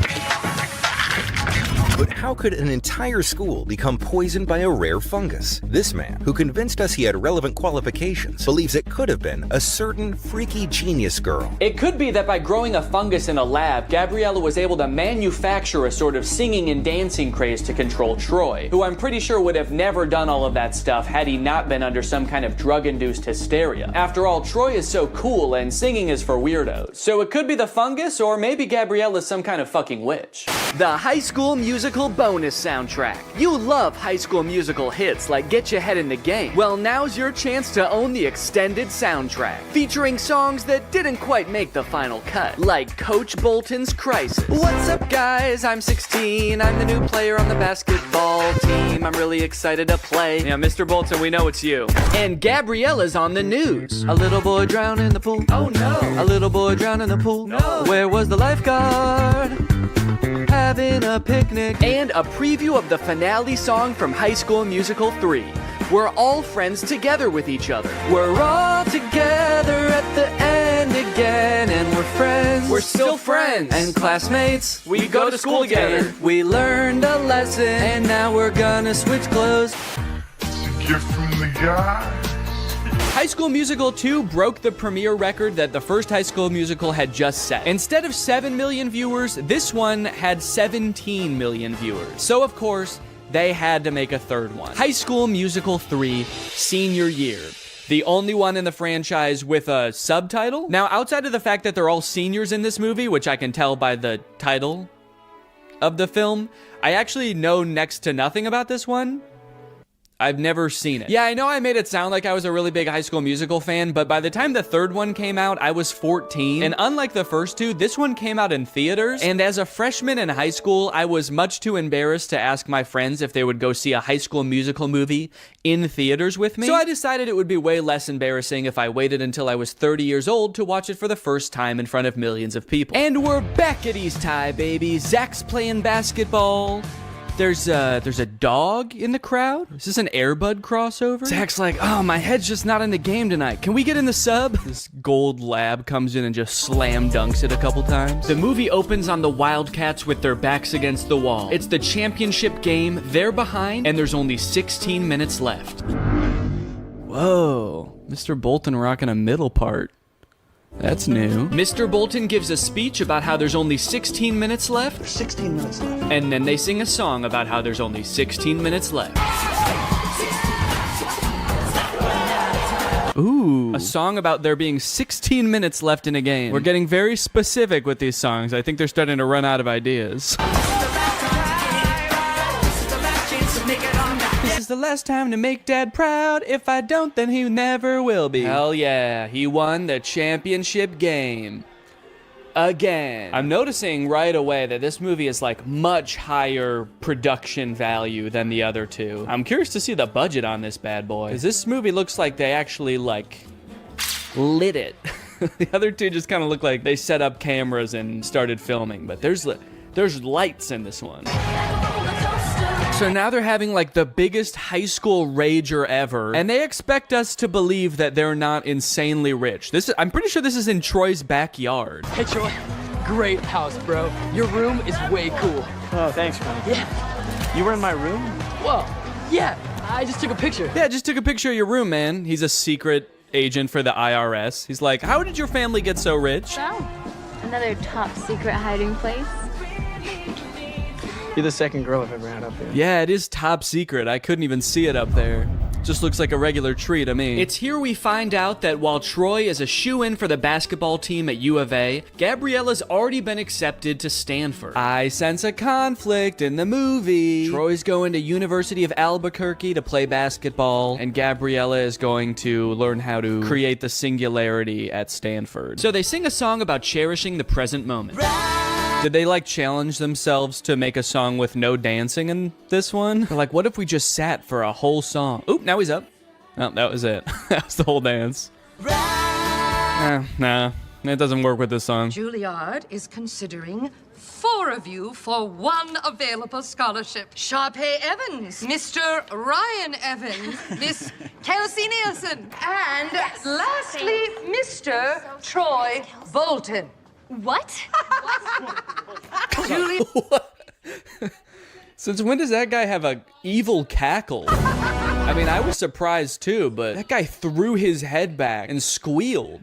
Did he submit his name to Juilliard as some kind of evil plan to get him killed? They're trying to come up with some ideas for the spring musical, which I'm just now realizing they write every year. Like, they don't do a pre-existing musical. They write their own musical every year. All of you will create it. That's why in the first movie they call Kelsey the composer. She literally writes the musical. Isn't that crazy? But to get some ideas, Miss Darbus asks the seniors about their future. Your future. It's easy. It's U of A. Hoops all the way. Yeah. Miss McKessie. Is University of Albuquerque like a really good school for basketball? I feel like I've never heard of them before. All the basketball players are like, we gotta get to U of A, man. It seems like that's just like the closest college that has a basketball team. Meanwhile, Gabriella's going to Stanford, Sharpay's going to Juilliard, and they're like, I don't know, we can go play basketball down the street. For the record, the reason I've never heard of the University of Albuquerque is because it's a Catholic liberal arts school that actually closed in 1986. So I guess these characters live in some sort of alternate dimension where it stayed open and went on to become a basketball powerhouse. Mr. Bolton.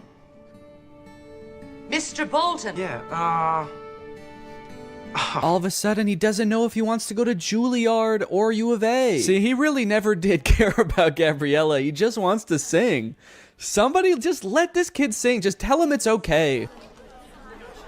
Imagine having everything. Jeez, that song started so abruptly. No intro, no build up. It's kind of scary. Oh, this is a look into some kind of strange alternate future where Troy chose neither basketball or Juilliard and became a stalker. I want that to be how this movie ends. Troy choosing between 2 incredible futures, and instead he just throws his life away. It's like, I can't decide. I don't fucking know. Miss D said that there's only 1 scholarship. There's 2 of us. Wait, they're doing this to compete for a scholarship? Not even just a place at Juilliard? If I know anything about these two, it's that they can both afford to go to Juilliard. Why do they need to take the scholarship away from somebody else? Which one do you think I should wear? Well, I've never been asked to a prom, but this almost sounds like an invitation. Did she say she's never been asked to prom? What about last year? They were dating last year. Troy didn't want to go to prom with her. His dad was probably making him run basketball drills. The only place you're going, Troy, is downtown. With the ball. Make sure you bring the ball. Time for another song. About how much Troy and Gabriella love each other. There's already like 2 very sentimental songs between these two. They are really setting us up for heartbreak, I feel. And also just spending like an unnecessary amount of time being like, these two are in love, okay? Don't forget that they're in love. That way, when whatever happens, we're gonna all be sad, all right? So that way, when Troy picks U of A and Gabriella gets hit by a bus, it's gonna be sad. I think they're gonna end up going to the same college. They couldn't possibly end this entire series by being like, they didn't actually like each other that much. They're just gonna call it quits. Where's our clothes? Yo, Rocket Man. Why do I feel like they're about to haze these kids? You know, we weren't just given these lockers, we had to earn them. Right. Oh, they're definitely about to haze these kids. Now drink this entire bottle of Absolute. That'd be a crazy twist in this movie. Just a little hazing. Troy is not better than doing some hazing. Oh, I thought I heard you. I was just making some snacks inside. Are you guys hungry? Only if it's your brownies. I've had them. Bring those out here. Could you take me after school to check out that tuxedo? Tuxedo? For what? For prom. Oh, honey. If that's what you call an invitation, you'll be dancing with yourself. He's like, okay. I wasn't inviting you. I'm gonna ask Miss Darbus. Then comes a song about getting ready for prom featuring, I think, the funniest moment in any of these movies. I think this tux is too baggy, too tight, it makes me look weird. Yeah, this movie's kind of funny, man. Makes me look weird. Do I want classic or vintage or plaid? I like that they're like, should I wear plaid or ruffles or a really old suit? And it's like, no, you should wear, just go to Men's Warehouse and ask for a prom tuxedo. Should I wear the ugliest thing that you've ever seen? No, just go. Just tell them you're going to prom and they'll just give you the most generic tux you've ever seen. This reminds me of when I was a senior in high school and I was getting ready to go for prom, and I sang this song called It's Gonna Be the Night to Remember, and me and all my boys got dressed up in weird suits and danced around on the stage. This is kind of just like that, actually. Am I crazy, or is there like actually too much music in this movie? I feel like the plot is kind of moving at a snail's pace, because every 2 minutes there's a song, and it's like, here's what's going on right now. We're thinking about going to prom. We're Troy and Gabriella. We like each other. Also, the stakes feel very low right now. What am I supposed to be worried about right now? Troy is like, I don't know what college I want to go to. And Gabriella's like, I also have choices to make. I still have decisions to make too. And she has not elaborated. And so I don't know what I'm supposed to be worried about. Now they're at some kind of junkyard. Just hanging out at a junkyard as if we've always known that this is what they do. You see what happens when you do a show? You're like 5 people. Yeah, but what's so bad about that, man? We used to come here as kids, we'd be 10 people. Yeah, I remember that, because they used to talk about that in all the other movies, how they used to come to the junkyard. Take it back to the place where you know it all began. Finally, the boys are back at the junkyard. So that we had a song establishing that Troy and Gabriella are in love. Now we have a song establishing that Troy and Chad are friends. This kind of reminds me of senior year in high school when I danced around in the junkyard with my best friend, and we sang a song about how the boys are back. It's weirdly similar, actually. Oh. Whoa! The junk men who live in the junkyard are here. What's going on? What if Troy and Chad turn around and see them, and they're like, whoa, what the fuck, who are you? Maybe I'll just stay here next year. Stay in Albuquerque? That makes no sense. And why do I always have to make sense? Why do I always have to make sense? Why can't sometimes I just say, What are you gonna tell me about this Juilliard? The only dad to ever be pissed off that his son is getting considered for a scholarship at one of the most prestigious colleges in the country. Hey, Troy, come on. Ah, damn, he's too fast. Get back here. The director for that scene was like, okay, how could you guys like run away but also walk away at the same time? Oh no, he's going crazy again. Painful. What's up, Greg, and welcome back to another episode of A Grown Man Spends 20 Minutes Making Fun of a Movie for Kids. You may have noticed something a little bit different. There's a microphone in the frame. I got a new stand for my microphone, and apparently the only way I can get it like close enough to me is by having it slightly in frame. So I hope this isn't super distracting. This would be kind of a crazy way for like one of those faceless YouTubers to film videos. What's up, guys? So today we're going to be talking about Zapped. And after watching this movie, I'm starting to think that the writers of Disney Channel original movies are not capable of writing a movie that's not about a teenager trying to control the opposite sex and mold them and craft them to their liking. You got Pixel Perfect, a movie about creating like the perfect girl pop star. How to Build a Better Boy, pretty self-explanatory in the title on that one. And then you got this movie Zapped, which is about Zendaya discovering that her dog training app can actually train boys to obey. Sorry? It can train boys to obey her every command. It's not actually Zendaya. She's not playing herself. It's Zendaya's playing a character named Zoe. I think that's probably pretty clear, but I just wanted to clear that up. This movie is full of dark magic. I'm convinced of it. There's something deeply sinister going on in this movie. I don't know what it is, but I'm gonna figure it out. Let's go ahead and watch it. The movie starts out with Zendaya's character Zoe giving a maid of honor speech at her mom's wedding. She's marrying this new guy, so her family is about to be merged with his family. So it's Zendaya and her mom, and then this man and his 3 sons. So it's like a family of women mixing with a family of men, which makes a lot of sense because as we know, women give birth to girls and men give birth to boys. She is the most giving person I know. Her speech starts off sweet, but then she immediately just starts like kind of complaining about having to live with 4 new guys because they're stinky. 4 guys and their mysterious odors that they always blame on the dog. Yeah, she sort of takes the opportunity to complain and just make her mom, I guess, like feel bad for marrying a guy. It's the happiest in front of them. Is actually very realistic. I wonder who these girls are. How did they get them in on this? It's actually kind of weird because they're not tagged in the video. So I'm kind of worried that they're just like regular twins, like civilian twins, not influencers at all. How did they get roped into this? Hey, we noticed you guys are twins. So are we. We have like 2 million followers on TikTok. Do you guys want to be in a video with us? Oh, yeah, that's awesome. That sounds fun. What kind of videos do you guys make? Oh, just pretty standard TikTok stuff. We do like dancing, pranks, silly comedy skits, challenges, making out with each other. We want to make out with each other so bad, but we never get to. We're 2 horny twins that just want to kiss, but we can't. 2 poor twins go back to their job the next day and their coworker's like, hey, are you guys okay? You're both acting really weird today. Did something happen? I guess it just goes to show that you never really know what someone's going through. It could be this. Do you think that the guy twins are kind of like looking at the girl twins wondering like, what are they doing? Why aren't they making out? Do these girls not know that this is what twins do when your other twin is tied up and he's got no choice? You put his arms around you and you breathe him.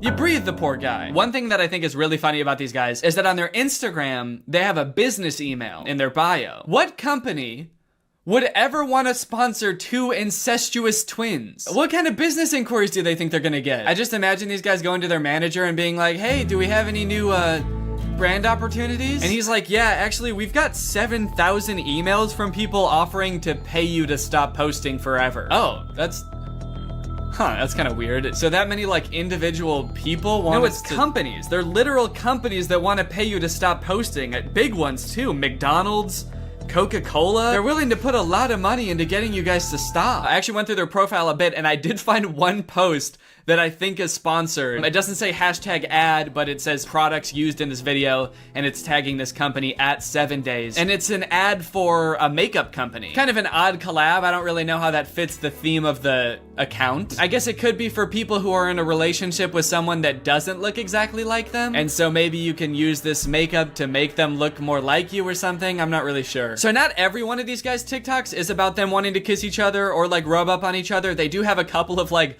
normal TikTok content, which I feel like given all the other stuff is even weirder. Like you can't just post a normal TikTok and act like all of that stuff it didn't also happen. You'd think that being an incestuous twin would be enough for the TikTok algorithm, but I guess not. Even these guys have to, you know, branch out and diversify. I guess it goes to show how hard being a creator really is. They've got this prank video where one of the twins puts on like a scissor headband and then rubs fake blood all over him.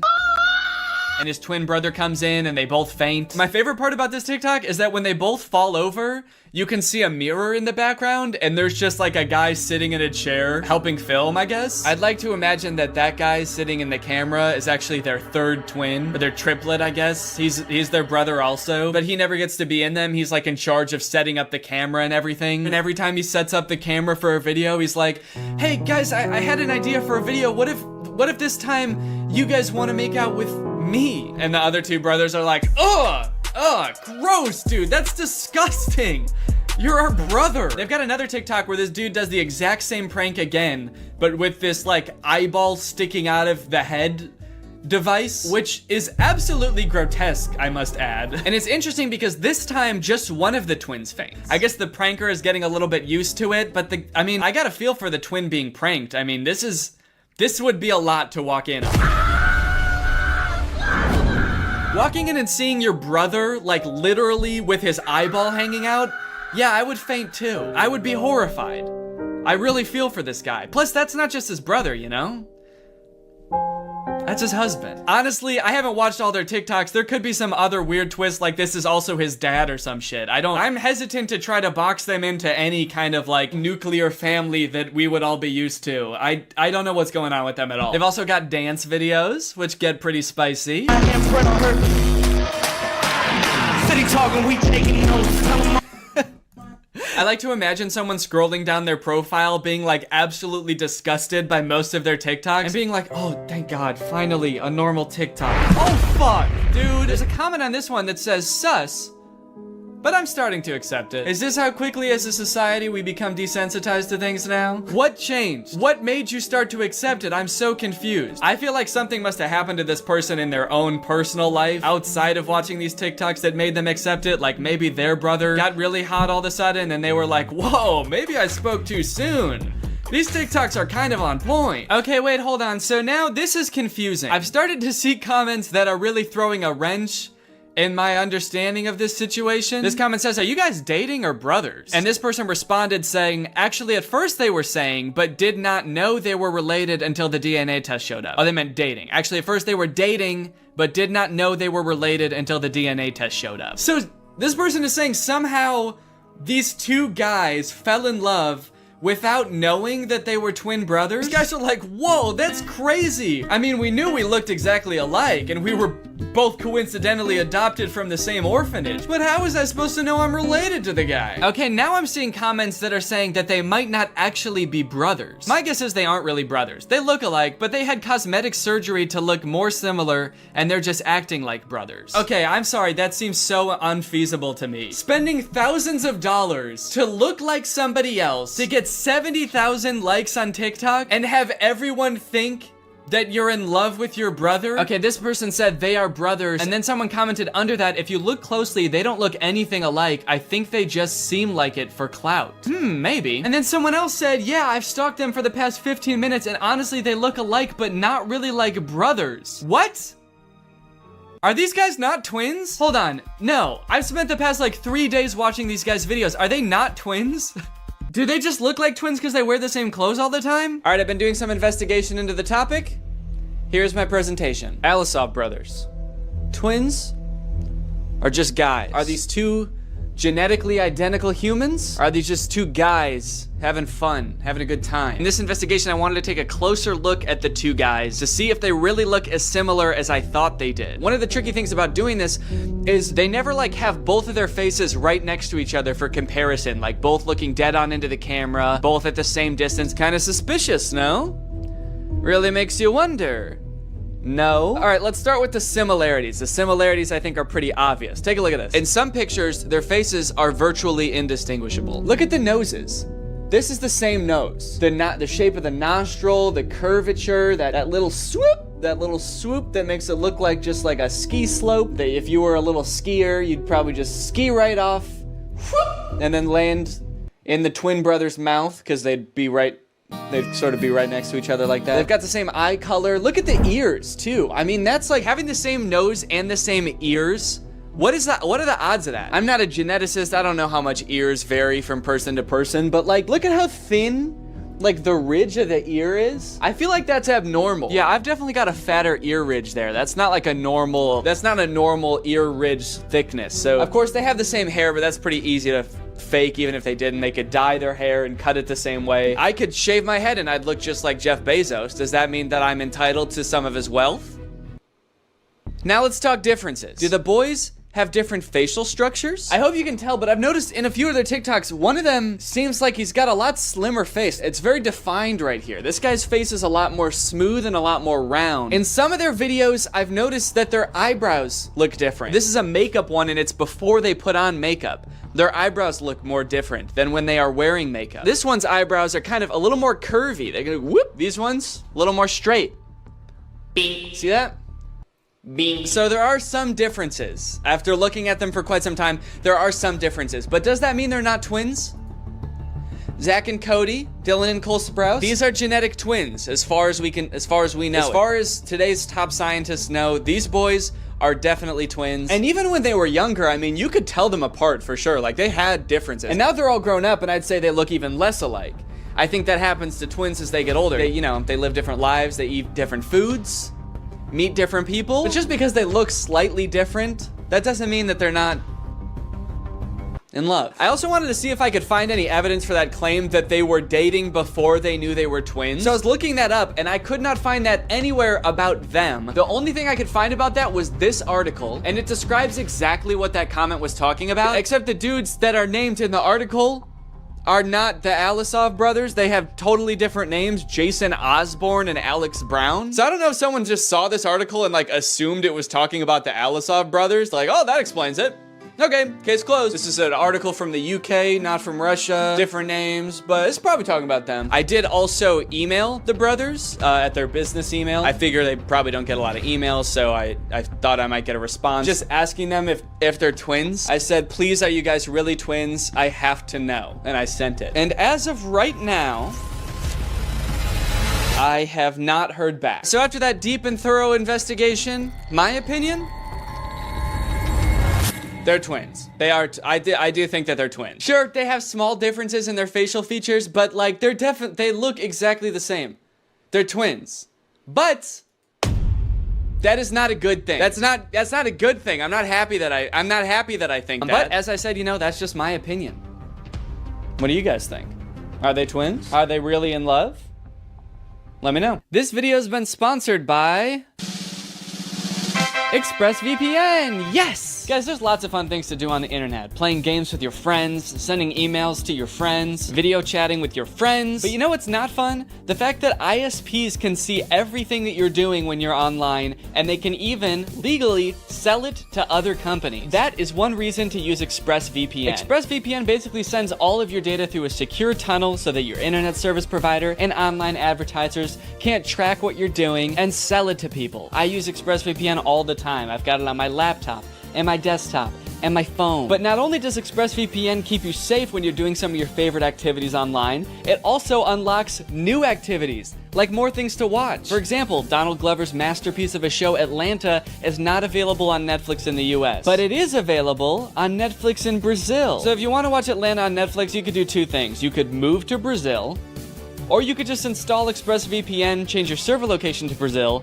and now you can, and then you can watch it. You know, I mean, you can pick whichever one you want to do, but I think ExpressVPN would be easier. ExpressVPN's got the fastest speeds, they've got 24/7 customer support, and they're consistently ranked the #1 VPN by multiple sources, as you can clearly see here. So if you want to find out how you can get 3 months of ExpressVPN for free, then head on over to expressvpn.com/Danny Gonzalez. That's expressvpn.com/Danny Gonzalez. Thank you to ExpressVPN for sponsoring this video, and thank you to you guys for checking out ExpressVPN. Bye, thanks for watching. What's up, Greg, and welcome back to another episode of Please Stop Trying to Give Birth at Disneyland.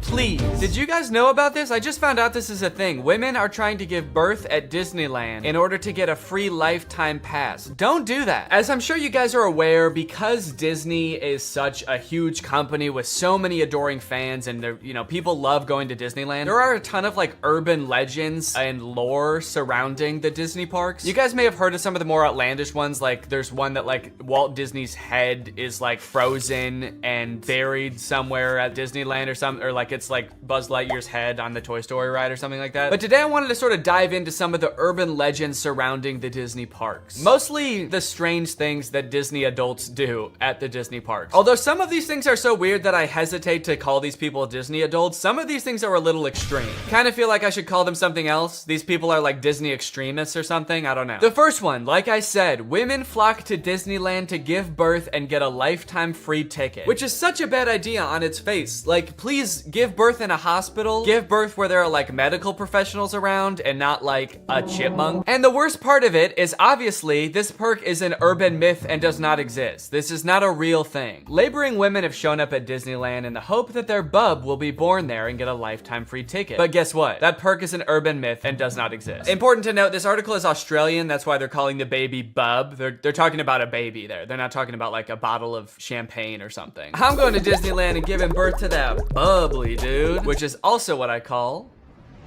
having a fart. I just gave birth to a bubbly. As a veteran of the pregnancy game, I know for sure that the journey to motherhood, okay, that's a weird way to say I've given birth before, or just that I am a mom. As a veteran to the pregnancy game. So you have kids, right? Me? Yep, yeah, that's right. I've done 3 tours of pregnancy. I've seen shit you cannot imagine. The pain, the screaming. Yeah, I've heard childbirth can be pretty tough. The innocent lives lost. Oh.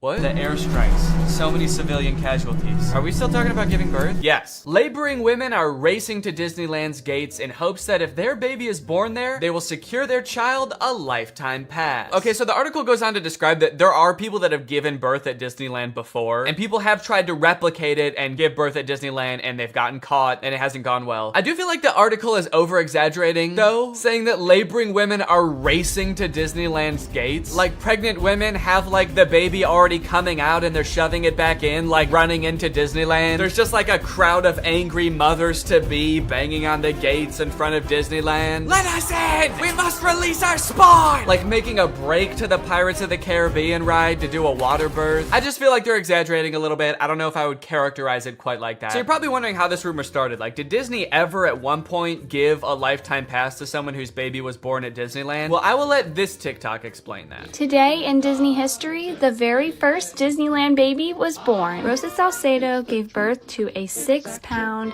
10-ounce baby girl on a bench on Main Street, USA, right outside of the Plaza Inn. Can you imagine visiting Disneyland as a family of 2 and coming out as a family of 3? Yeah, I can actually. But not because I'm gonna give birth. I'm gonna kidnap Donald Duck. You're my child now, Donald. The perfect happy family of 3. Husband, wife, and my uncle Donald Duck, who I've been holding at gunpoint for the past 16 years. There have been 4 babies born at Disneyland, and all of them have been girls, but only one has their own Disneyland birth certificate. So that might not have sounded significant, but that's actually how the rumor started. The first baby that was born there, Teresa, got a birth certificate that was just like a Disney birth certificate that says like, this is the first baby to ever be born at Disneyland. And I guess like word got out that this baby got some kind of special certificate, and then people just started assuming like, oh, that's a lifetime pass. That baby got a lifetime pass. And from that moment on, has just been a rumor that if you give birth at Disneyland, your baby gets a lifetime free pass. So honestly, if you're like that big of a Disney fan and you do this, you don't even get a lifetime pass. You still have to pay to go to Disneyland. It's just your baby that gets in for free. And I kind of feel like babies get in for free to Disneyland anyway. Is that true? Children under the age of 3 get in free to all 4 theme parks and 2 water parks at Disney World. There you go. You want your kid to get in free to Disneyland? A better conspiracy would be just pretend they're 3 years old for their entire life. That shit could actually work. The article goes on to talk about a time where someone has tried to sneak in to give birth at Disneyland, and they hid in the bathroom while going into labor until I guess employees had to like assure her that her baby would not be getting a lifetime pass, and then she was like, oh, okay, fine, then I'll just go to the hospital. Once they assured her that she would not be receiving a lifetime passport, she came out and accepted the ambulance ride to Western Medical Center where her baby was born shortly thereafter. I don't know about you guys,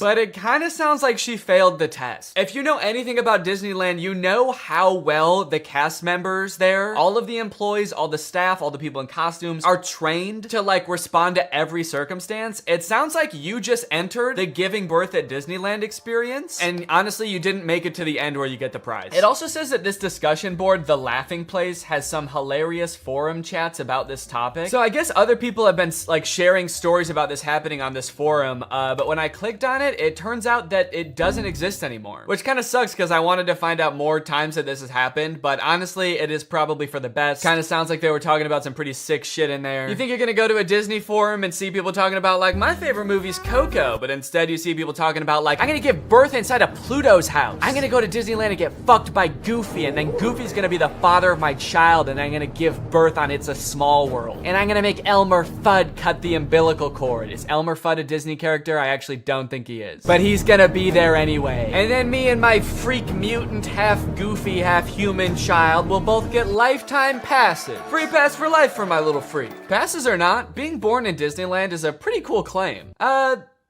Yeah, I mean, I guess so. The way this is written, it kind of makes it sound like, so you might not get a free pass, but I don't know, it's worth a shot. You might want to do it anyway, just for shits. I've actually found a little bit of discussion about this on TikTok as well. Quick question, what's stopping me from giving birth in Disney World? Like in the Magic Kingdom, on a ride, in the up couple. I think this TikTok in particular is a joke, but the comments under this TikTok are actually very interesting. I went into labor at Disney. They were not cool about it. And people like responded asking her to elaborate, and she goes on to detail her experience going into labor at Disney. And from her experience, it kind of sounds like the second anybody starts going into labor at Disney now because of this conspiracy, the entire staff immediately flips and like makes it their top priority to get you out of the park and like to a hospital to give birth. And I guess that sometimes they can be so rushed trying to get you out of the park that it comes off as rude, but obviously they're just like concerned for your health. They also don't want this rumor escalating of like people giving birth getting a free pass. And also it's just like people in sweaty mascot costumes trying to not deliver a baby because that's not their job. So sometimes I guess it comes off as rude. But the funny thing is, from this woman's entire explanation, it sounds like she didn't even know that this urban legend was a thing. So in her head, I guess she just like broke some unspoken rule at Disneyland that she had no idea about and made the entire staff of the happiest place on earth turn on her in an instant, which is so funny to me. Hello there, what can I get for you? Yeah, can I just get a medium root beer, please? Oh,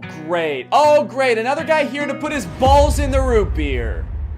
What? Hey everybody, this guy right here is about to pull out his big fat balls in front of everyone, in front of a bunch of children, and put his balls in a glass of root beer. Why would I do that? Don't play dumb. I'm not playing dumb. I am dumb in this situation. You've clearly heard that if you put your stupid fat balls— Why do you keep calling them fat? In the root beer at Disneyland, you get to spend the night with Minnie Mouse. Oh, what the fuck? No, I just wanted some root beer. Is that true? No, it's an urban legend. But no matter how many times we tell people it's not true, we still get perverts like you coming to Disneyland, ordering root beer just so they can put their stupid— Don't call them fat. Fat balls in it!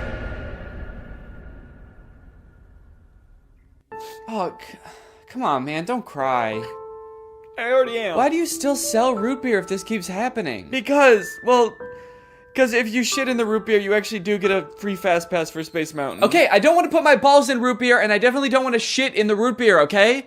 I legitimately just want to drink some root beer. Oh. Sorry, my bad, man. I didn't know. Okay, well, that's literally what I asked for, so here you go. Ah, what the fuck is that? It's Walt Disney's head. You said the secret code, so here's his head. No, root beer. What? I wanted root beer. I wanted to drink root beer. So no head? No. Overall, pretty disappointing that anyone actually believed this in the first place. In what world would Disney want to foster an environment where mothers are coming into their park, their theme park, to try to give birth? Especially if they're not like billing it back to the person that gave birth and being like, okay, here's your hospital bill, and because it's Disney, it was $1 million.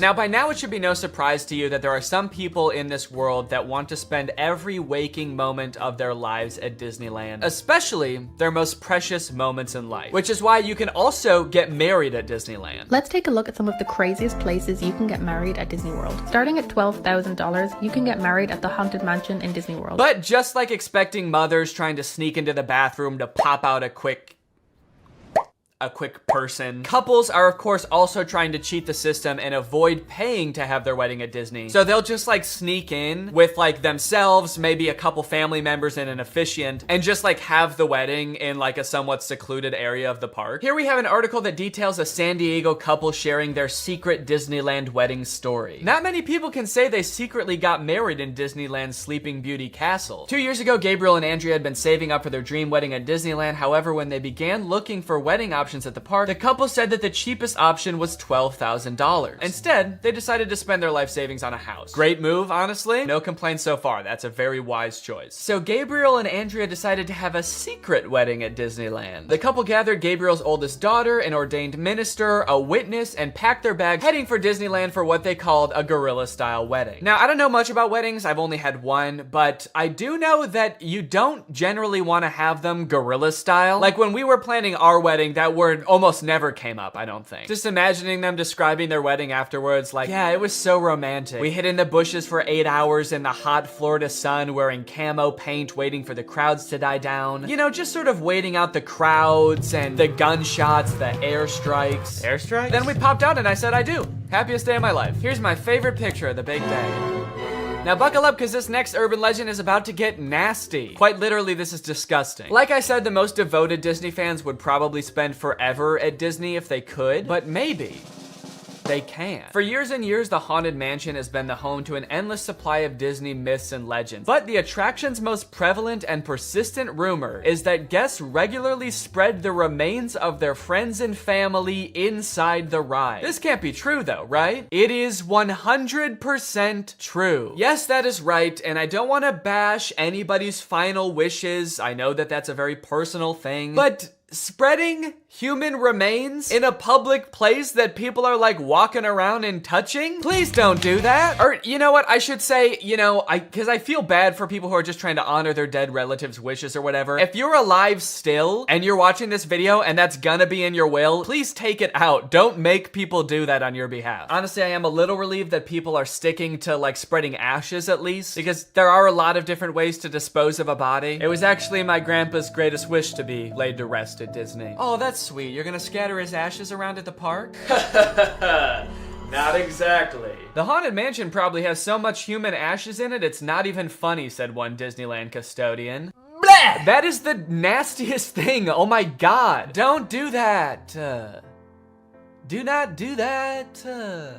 Please. People scatter their loved ones' ashes in the Disney parks monthly. Can you imagine just like being on a ride and the person next to you is dumping out ashes? Disney employees are literally aware of this too. They have to follow special protocols every time this happens. The custodians are used to identifying and vacuuming up these ashes. I don't know why I was surprised to hear they vacuum them up. Of course they do. It's a literal human corpse, basically. Of course they get rid of it. The people who are like requesting this happen to their bodies must know this, right? They must know that some custodian that does not willingly work in like a morgue or something is going to have to take care of that. This sounds awful for everyone. If you're the custodian, you have to vacuum it up, but if you're the person that just lost someone you care about, you have to know that they're just gonna vacuum it up. They might even make you watch. They have you come identify all the places that you scattered the remains, and then they just like make eye contact with you while they're vacuuming it up. This is going in the garbage now. We're gonna throw this in the garbage now. Say bye-bye. So when you're laying them to rest in the happiest place on earth, you're actually condemning them to forever in the suckiest place in the world.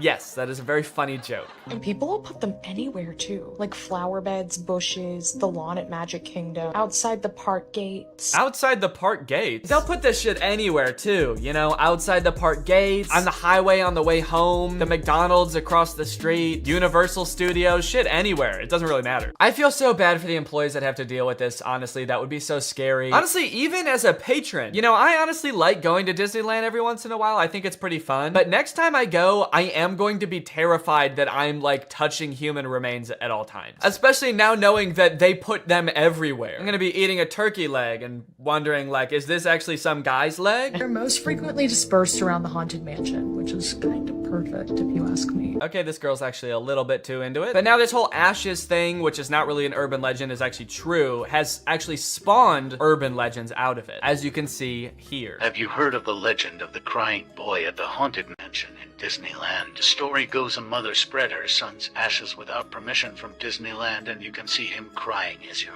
exiting the ride. Spooky. I wonder why he's crying. Maybe because his ashes are in a vacuum. Maybe because he was a little boy and his mom spread his ashes in the scariest ride at Disneyland. The mom was like, yeah, my son used to love this ride. Every time we would get on it, he would be screaming and crying and shaking because he was so happy and excited. So I decided this is the perfect place for him to spend the rest of eternity. In a rundown castle of pure terror. It's what my darling little boy would have wanted. All in all, it seems to me that Disney, this giant corporation that owns like every media property known to man, has their grubby little fingers wrapped around people a little bit too tightly. It's like you already have every movie and TV show. Do you really need people like begging to spend their entire lives at your theme park also? But even still, with people spreading their loved ones' ashes at Disney, people trying to give birth at Disney just to get free tickets, Disney is still trying their best to immerse you in their parks as much as possible to make you never want want to leave. Recently, Disney opened up the Galactic Star Cruiser Hotel, which is a Star Wars hotel and experience. I think it's like a 2 or 3 day long experience where you are like in this hotel. There's like a story that you have to follow about shit going on around you. It seems very immersive, and to a pretty big Star Wars fan, honestly, it sounds pretty cool. But it is also $5,000, and instead of windows, your room has a screen that just shows a video of outer space playing. So, you know, just keep that in mind that you might go insane while you're in this place. With no concept of night or day, you just have to adhere to the Star Wars pre-approved activities. There's like stormtroopers patrolling the halls at all times. It's kind of like they wanted to build a Star Wars hotel, but they built a prison instead. I read through some of the Google reviews for this hotel. It's only been open for a little bit, so there's not that much to go off of. And honestly, there are a lot of 5-star reviews of people who seemingly really enjoyed it. I did think that this review was really funny. This person gave it a 1 out of 5, and they said, thought the experience was fun, but not worth the price. There are too many missions to keep track of, and you are always missing something. It kind of seems like they got like too immersed in the story and like started to believe that they really needed to complete these missions. This sounds more like the review of a disgruntled employee that like works on a spaceship. There are too many fucking missions, man. There's too much shit to do. The hyperdrive is gonna fail, and I need to fix that. Not to mention the First Order's breathing down my fucking neck, trying to get me to give away the location of my comrade. This place is fucking stressful. I think my favorite thing I've seen come out of this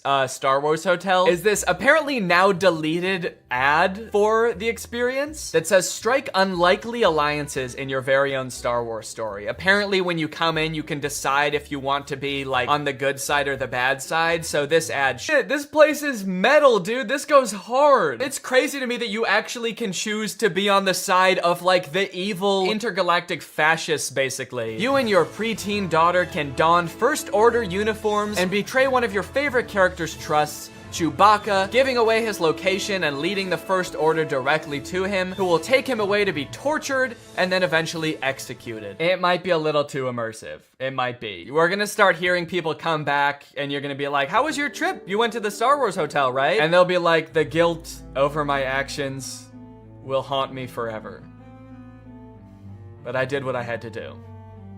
It was honestly fucking sick. I loved it. And honestly, like, if someone offered to bring me there for free, would I go?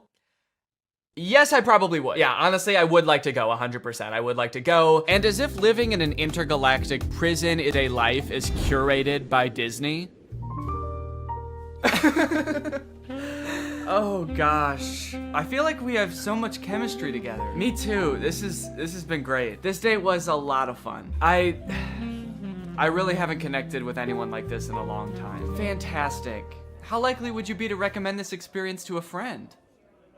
What? On a scale from 1 to 10, how would you rate my performance? Performance?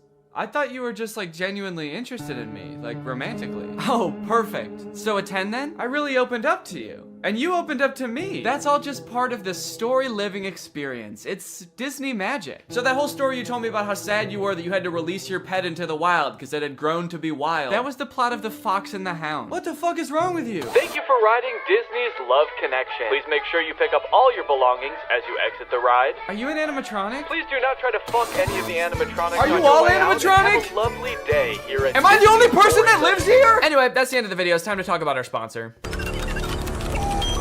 What's up?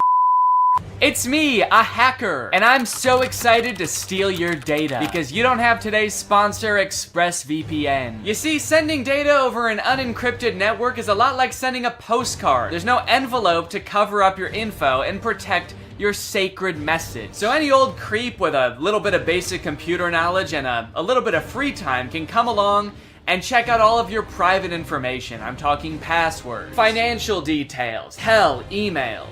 I'm gonna look at all of it. I'm doing it right now. Hey guys, I was just kidding. It's just me, Danny. Well, I wasn't kidding about most of it actually. Just the part about me being a hacker, but the rest of it is true. Oh, there's not enough light on my face now. Can I just sort of illuminate my face with this?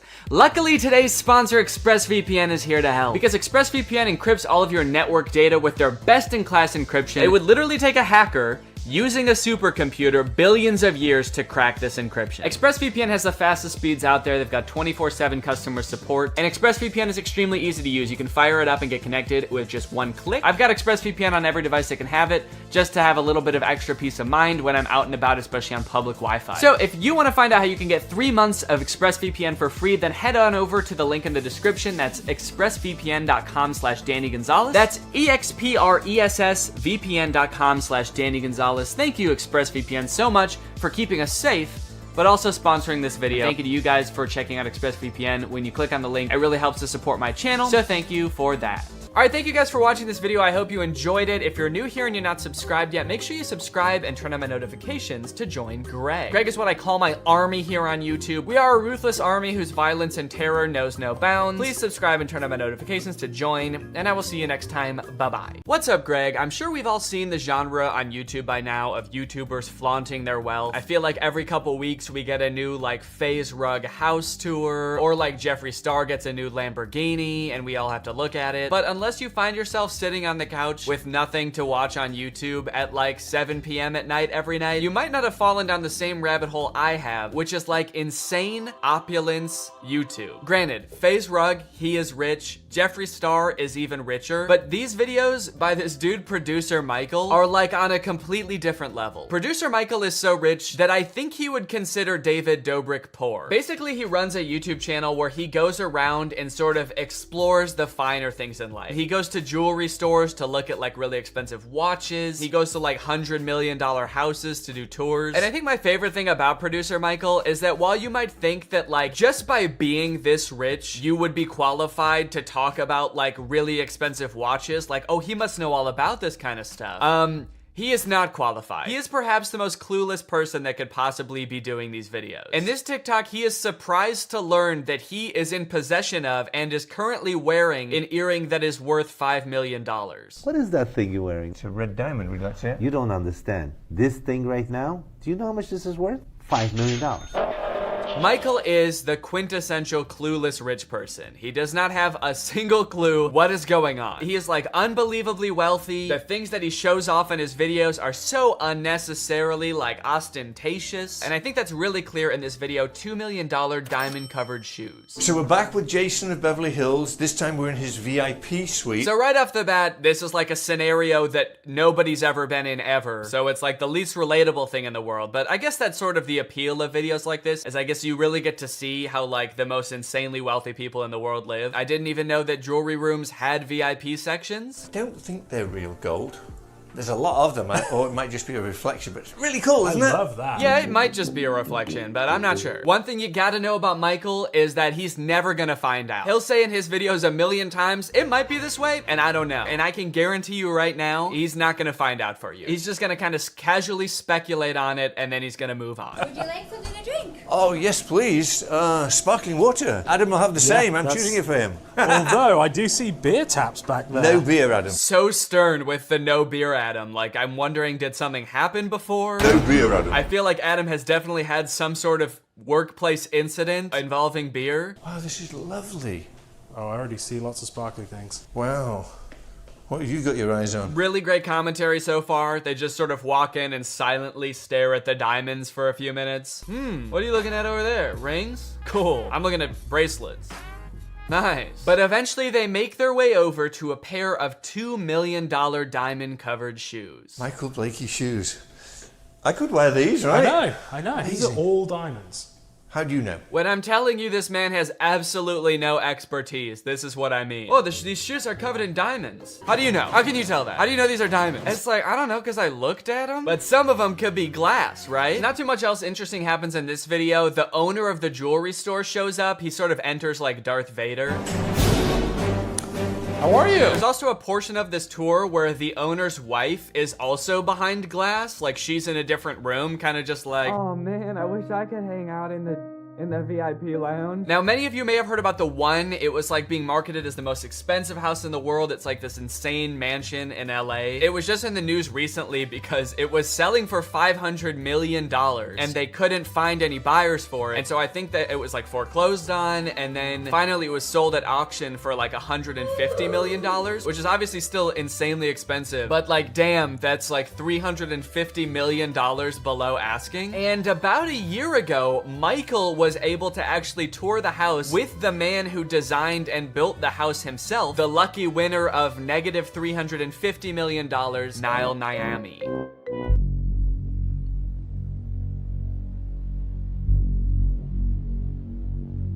They make it seem like this house is gonna be the coolest thing you've ever seen. Like, we're about to see some really sick, like, bat cave type mansion. But I gotta be honest, this house is so boring. Basically, if you can picture every modern mansion in LA, like the white tile on the floor and everything looks like angular, this is a Minecraft house. It's just a really big version of it. There it is, in all its glory. This house is so big it makes my stomach churn. The whole time I was watching this tour, I was kind of just like, I would feel so stressed living here, knowing that like on any given day, honestly in any given month or year, there's no way I could possibly utilize all of this house. A couple weeks ago, I bought this candle that I put on my desk, and then afterwards I realized that I don't really like how it smells that much, and so it's just been kind of sitting here, and I've burned it a few times, but just it sitting here is like making me feel bad for buying it, because I know I'm not really not gonna use it much. So to imagine a house that costs probably, I don't know, like 5 billion times as much as this candle, I can't do the math in my head that quick. It's a very stressful thought, and it really makes you wonder, who is buying this house? Who thinks they need this house, you know? And in case you're wondering, it is like the owner of Fashion Nova who bought it. That's who bought it. So we are at the largest house in the urban world. And what gets better than that, we are with the one and only Niall, who is the visionary behind this. He built this. Yep, what makes the tour even better is that we are getting a glimpse into the man, the absolute psychopath that made this house, Niall. This dude is an enigma. Him and Michael together are just like the two most eccentric rich people I've ever seen. The way they interact is wild, and after watching like 2 minutes of Niall, you'll be like, yeah, it makes sense that this is the guy that built this house. Whoa! Guys, I have never been in this house before. This is the first time walking through the door. Really great commentary, dude. You've just entered the most expensive house in the world, and the only thing you can say is, I've never been here before. And that's pretty, and I have no further comment on the matter. Like, how does this guy get these gigs, man? He does not know anything about anything. Wow, holy shit, this place is big. So that's the tour then, and I get to go home. Oh, there's more rooms? Oh, sick. It's like watching a cooking competition show, but like that master chef or whatever is trying everybody's dishes, and he's like, I've never eaten cake before, but this is good. This is cake. Yeah, it's pretty good. Is all cake like this, or is cake usually better than this, or this is good cake? Yeah, I like it. The house is surrounded by water, so we have little moats, and we have a total of 7 water features and swimming pools combined. But this office, you'll see every single wall in this office touches water, so it's like it's floating. Yes, that's exactly what I want when I pay $500 million for a house. I want to look out the window and see what looks like a mall, like wishing fountain. Is it just me, or is this like the ugliest like water feature in a house you've ever seen? Like the tile grout already has like a ton of dirt in it. There's like a filter thing right here. I feel like they could have done more to make this look nice. Also, what the fuck, dude? Nobody needs a moat in their house. So the next room we're gonna go to is the formal living room, and the formal living room, I designed it like the Plaza Hotel in New York, where you could have multiple meetings at the same time. It was very important for me that the house feels comfortable and warm. He just said I wanted this house to feel warm and comfortable. This is the least warm and comfortable house I've ever seen. His feet are literally like squeaking on the floors of the hall as he walks through, and he's still like, yeah, this place is nice and warm and comfortable, huh? Nice and homey feeling in here. I don't at all feel like I'm walking through a mall right now. Every piece of furniture in this house is like so sharp it looks like it would cut you, and he's like, yeah, it's really like inviting and friendly, right? Check this out. Is this not the Four Seasons? I or feel like I'm in the Four Seasons. Is that a good thing? Yeah, I kind of wanted the living room, the place where you like relax and unwind, to feel like the lobby of a hotel. And then for the master bedroom, I wanted more of an intimate feel. So for there, we kind of went with like a Cheesecake Factory vibe. And just like the Cheesecake Factory, there is a lot on the menu in there. Yup. And the view today is a lot of overcast, but still, you know, the thing that is crazy. Great banter between Michael and Niall. Still, you know, the thing that is just sort of talking over each other constantly. This next part, we get a glimpse of how truly weird Michael is. They go outside to look at this sculpture, and Michael is like really excited because he gets to walk on grass. This is going to be a first. I never walk on grass. A lot to unpack here. First off, he says, I never walk on grass. And I think he's talking about just his house tours? I don't know why. I mean, like, most houses have some kind of grass yard, right? Especially ones this big. But he could also be talking about just like in his everyday life, like this man is so rich that he's never walked on grass before. And it kind of made it seem like it, because if you go back, like, he kind of looks like a dog with an electric fence, where he's like kind of walking along the edge of the tile trying to follow Niall, but he can't because he doesn't want to walk on the grass. I just want to know more about Michael's story. Like, who are you, dude? Father never let me walk on grass as a child. He said grass is for the peasants that live at the bottom of the mountain where our castle resides. This is real grass, and I'm going to walk on it. There you go.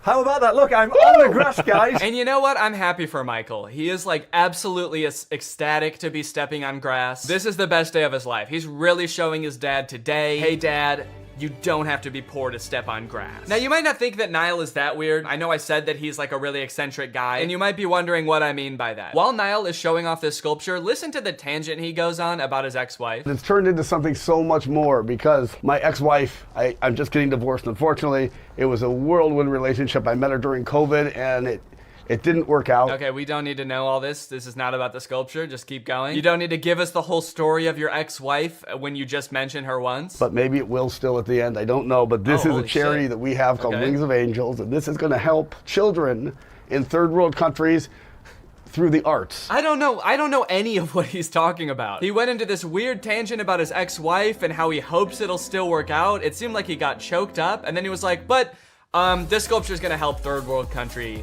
kids. And that's really what it's all about at the end of the day. So this is my artwork, and I have one in a glass case in my other house that says giraffe, anatomically correct giraffe skeleton. So this guy has an anatomically correct chrome giraffe skeleton in this house. As you'll see in a bit, in his own house, he also has like the same thing but in gold. This dude is really into giraffe skeletons. I don't know if he thinks that makes houses seem more warm and friendly to have like a giraffe carcass towering over you at all times. And then there's also a nightclub in the bottom level of this house. This is the nightclub. Look at this. Shall I do the reveal? Okay, here's the reveal. It almost feels like he like wanted the house to be a certain amount of square footage, but then like ran out of ideas of how to fill the space. So he got like 50,000 square feet done. And then for the other 50,000, he was like, I start putting like businesses in here. I don't know. Nightclub, sure. If you go another level down, it's like an Amazon fulfillment center. Well, Paul McLean was the architect, but everything in this house was generally all of my ideas. We know. It was your idea. We know. It's very believable. You don't have to explain it further. We know. You killed the giraffe and you came up with a nightclub idea. This is the community bath. So this is the her side. This is the toilets and this is the sinks. And see these plates right here. Why does Michael storm into the bathroom like he's looking for someone? Niall's talking and he just like books it to one of the stalls and is like, who's in there? Michael's actually on a secret mission right now. He's on a reconnaissance mission looking for this dude's ex-wife. We know she's hidden somewhere in the house. You've got to find her, Michael. Oh, okay. Really interesting house. Yeah, I like this place. Found ya! Shit. These are the urinals. And I'm going to have cameras here looking at the guys. You're going to have cameras? Cameras looking at the guys putting the image in the girls' bathroom. Out of the box thinking. Out of the box thinking. You see, most people wouldn't think to do that because it's illegal. But I'm thinking outside the box of what is like morally acceptable. It's a normal thing like a guy would do. Now I'm thinking like the girl, getting them back for a minute. He's like, you know how that's a thing that guys are always doing? A thing that all guys are doing? And it's like, no, not really. I don't think all guys are doing that in nightclubs. And he's like, yeah, you know how I'm always doing that? You know how I'm always putting cameras in the girls' bathroom? Well, now I'm gonna do the opposite. I'll show you the theater. Where is the theater? Wait. It's very hard. We just saw the real Niall for a second. Oh, where is the theater? Shut the fuck up! You speak when you're spoken to. Or, it's over here. Hard to see this because my ex that I met 8 months ago. I'm married. It didn't work out because she's from Argentina. She doesn't listen to me, blah, blah, blah, blah. He said it didn't work out because she's from Argentina and she doesn't listen to me. My two biggest turnoffs, dude. Kind of feel like you would have known at least one of those things before you got married, but I don't know. She's from Argentina. She wouldn't listen to me. She told me to stop mutilating exotic animals, blah, blah, blah. She told me that my giraffe-sized vat of molten gold in our living room was too expensive. But it's still hard to see because we were like soulmates, like deeper connection that you could ever imagine. So it's hard. Dude, you gotta stop bringing up your ex-wife, man. 10 million people have seen that first video and 4 million people have seen this one. You can't be airing this stuff out like this. Rich men will do a $500 million house tour instead of just going to therapy. I struggle to properly articulate how I feel when I watch videos like this, because on one hand, like, it is entertaining to see how like insanely rich people live. I think another part of it is sort of like a what is that word, like Freuden?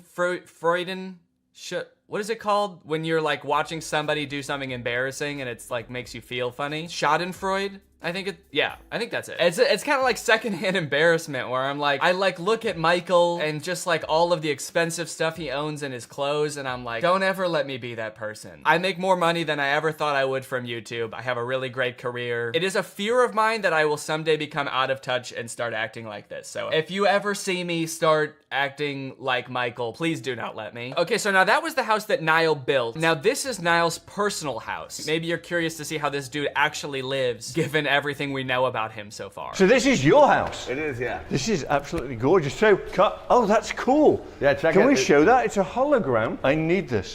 Where do you get these? I'm selling all the art, so if you want, I'll have this. So one of the weird things about this house tour is that Niall keeps saying that every piece of art in this house is for sale, which is definitely not a good sign. Like every time Michael is like, wow, this is a cool piece, he's like, yeah, how much will you pay for it? Because this one's actually going, it's a great deal. It's going for $350 million.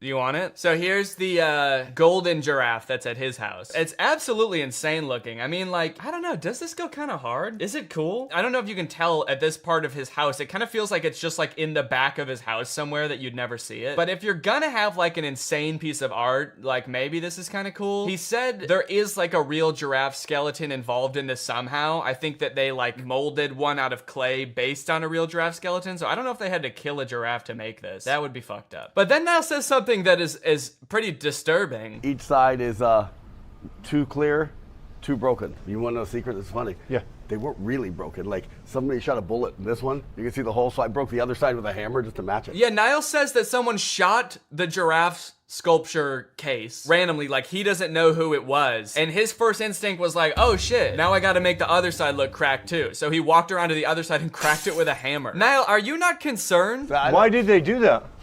I don't know. I came out one day with, oh, sorry. I don't know. It's not like I'm in like a ton of debt and people would have good reason to take me out. It's probably not a big deal. Oh, my favorite part of this whole tour is that while they're in like the bathroom, I guess, or some kind of spa room, Niall says he has a secret room, the red room. And he's like, you can't bring a camera in here. So I'm guessing this is some kind of like sex dungeon or some shit. And when Michael comes out, he is absolutely petrified. He is a changed man. Oh, that secret? Yeah. Yeah. Oh God, I see why. Hold on. All right. No, I guess. Leave it behind. I mean, you can just tell by the entrance that something is going down in here, right? I've never seen anything quite like that in my life. Secret. Maybe you're right, we shouldn't show it. Thoughts, Adam? Michael looks like he's on the verge of tears, dude. Motherfucker's never touched grass before. And you brought him into a sex dungeon? You look like a changed man. He looks like the shell of a man. Look at him, he's going to go hide in the corner. Anyway, so that's producer Michael, the richest man in the world. I think. Well, thank you guys for watching this video. If you're new here and you're not subscribed yet, make sure you're subscribed and turn on my notifications to join Greg. And I will see you next time. Bye-bye. Hello, Greg. Well, guys, I've got some interesting content for you today, as usual. I found a very curious case that I would like your opinion on, but I don't want to give anything away just yet. I just want you to watch the first couple TikToks, and then I will sort of explain what's going on, okay? So this is the first TikTok I saw of this guy. His name is Dustin Tyler. It says, drink a bucket of bleach or date Selena Gomez again. Let's see what he says. So yeah, deeply personal thing to post on TikTok, I feel like. I didn't know who this guy is when I first saw this TikTok, so I was just very confused. I was like, did this guy date Selena Gomez? It says again. It's not just some guy speculating, like, I probably wouldn't like dating Selena Gomez, so yeah, I'll take the bleach. So then he made another video responding to this comment. It says, is he making fun of Bryce Hall, or... And I don't know what that's referring to. I don't know if Bryce Hall said that he liked Selena Gomez or dated her or something, but this just provides a little more insight into the relationship that this guy had with Selena Gomez. Nah, I'm not making fun of Bryce Hall. Him and I are nothing alike. See, he has to make stories up that he was with Selena Gomez. Me, I actually was.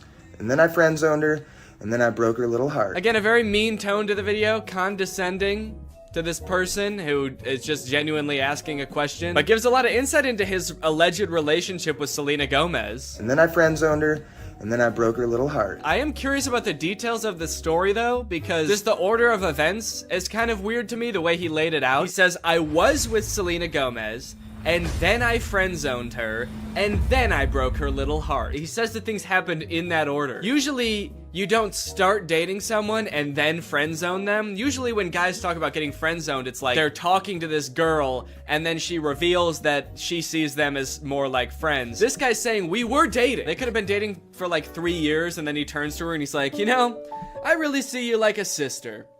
The best sister I ever had. So he says he dated her and then friend-zoned her and then broke her heart. So he like friend-zoned her, broke things off with her, and then he broke her heart. What did he do? I dated her, I friend-zoned her, and then I killed her hamster. Just straight up stepped on it. This was years later, by the way. Anyway, by now you're probably wondering, who the hell is this guy? Is this Justin Bieber? Because I know they dated. That's what I thought at first. I thought, is this what Justin Bieber looks like now? But no, this guy's name is Dustin Tyler. And I scrolled through his page to try to figure out who this guy is, and here's what I came up with. It's coming soon, but just like Oklahoma, mine is coming sooner.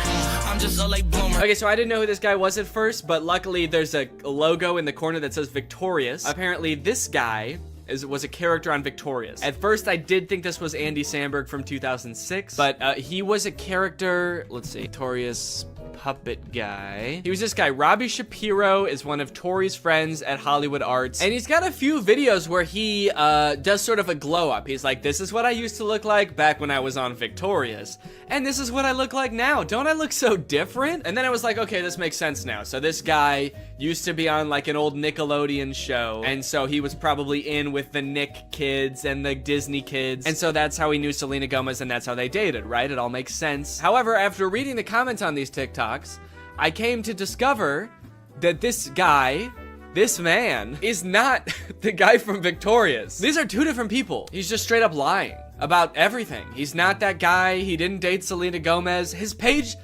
is full of lies. And to be honest, he's not lying very well, mind you, because the actual guy from Victorious, his name is Matt Bennett, and he has a TikTok account, and if you wanted to pretend to be him, you could at least make your name on TikTok Matt Bennett. I think that would make people believe you a lot more if you really wanted to trick people. But he didn't. He just he just kept his real name.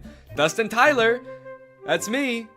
Please don't Google my name. So this dude's whole thing, apparently, is just like making shit up on TikTok and then hoping it goes viral because people are kind of like, whoa, you used to be the guy from Victorious? Or whoa, you used to date Selena Gomez? And now you'd rather kill yourself than date her again? That's crazy. It's also funny now that he says that he friend-zoned Selena Gomez, because that would imply that, like, they are now friends, you know? And this is a pretty fucked up thing to say about your friend. Date Selena Gomez again, dude? Oh, that's, disgusting, dude. That fucking, I hate that girl. I hate her. I would not touch her with a 10-foot pole. She's crazy. And she's my best friend. But again, it turns out that he did not friend-zone her at all. Maybe he stranger-zoned her. He friend-zoned her so hard that they don't even know each other. And never did. This is kind of interesting to me because this is sort of playing off an existing trend on TikTok where people will post like that they have some sort of past or current relationship with a celebrity, like my uncle is Tom Cruise, or like my grandma is Sandra Bullock. And like TikToks like these will go viral because people are just like weirdly obsessed with stuff like that. The comments are always like, holy shit, I didn't know Tom Cruise had a family. I'm not really sure why people are so surprised about it. I understand just being like, yeah, I never really thought about like what Tom Cruise's cousin would be like before. But then again, why would you, you know? Like, I can't imagine why you'd ever be in like a Mission Impossible movie wondering like, I wonder who the guy who plays this character's cousin is.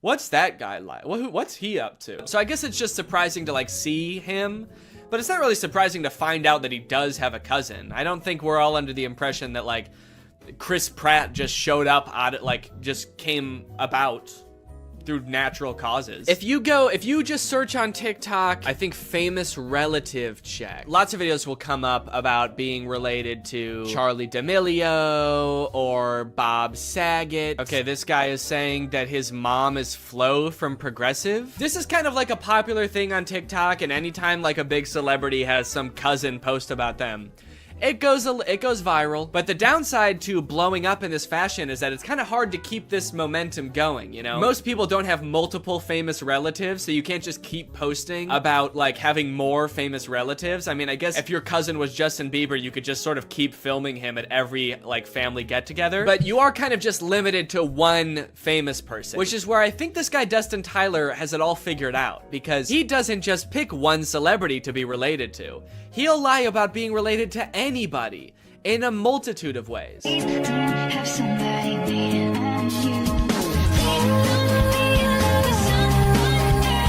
I should say that in this dude's profile, it does say jokes/satire. So he is covering his bases just in case someone tries to like sue him for whatever that would be, lying. Being weird. In case anybody tries to sue me for being a little bit strange, it's all jokes. Also, all of his TikToks about like dating famous women are about him friend zoning them.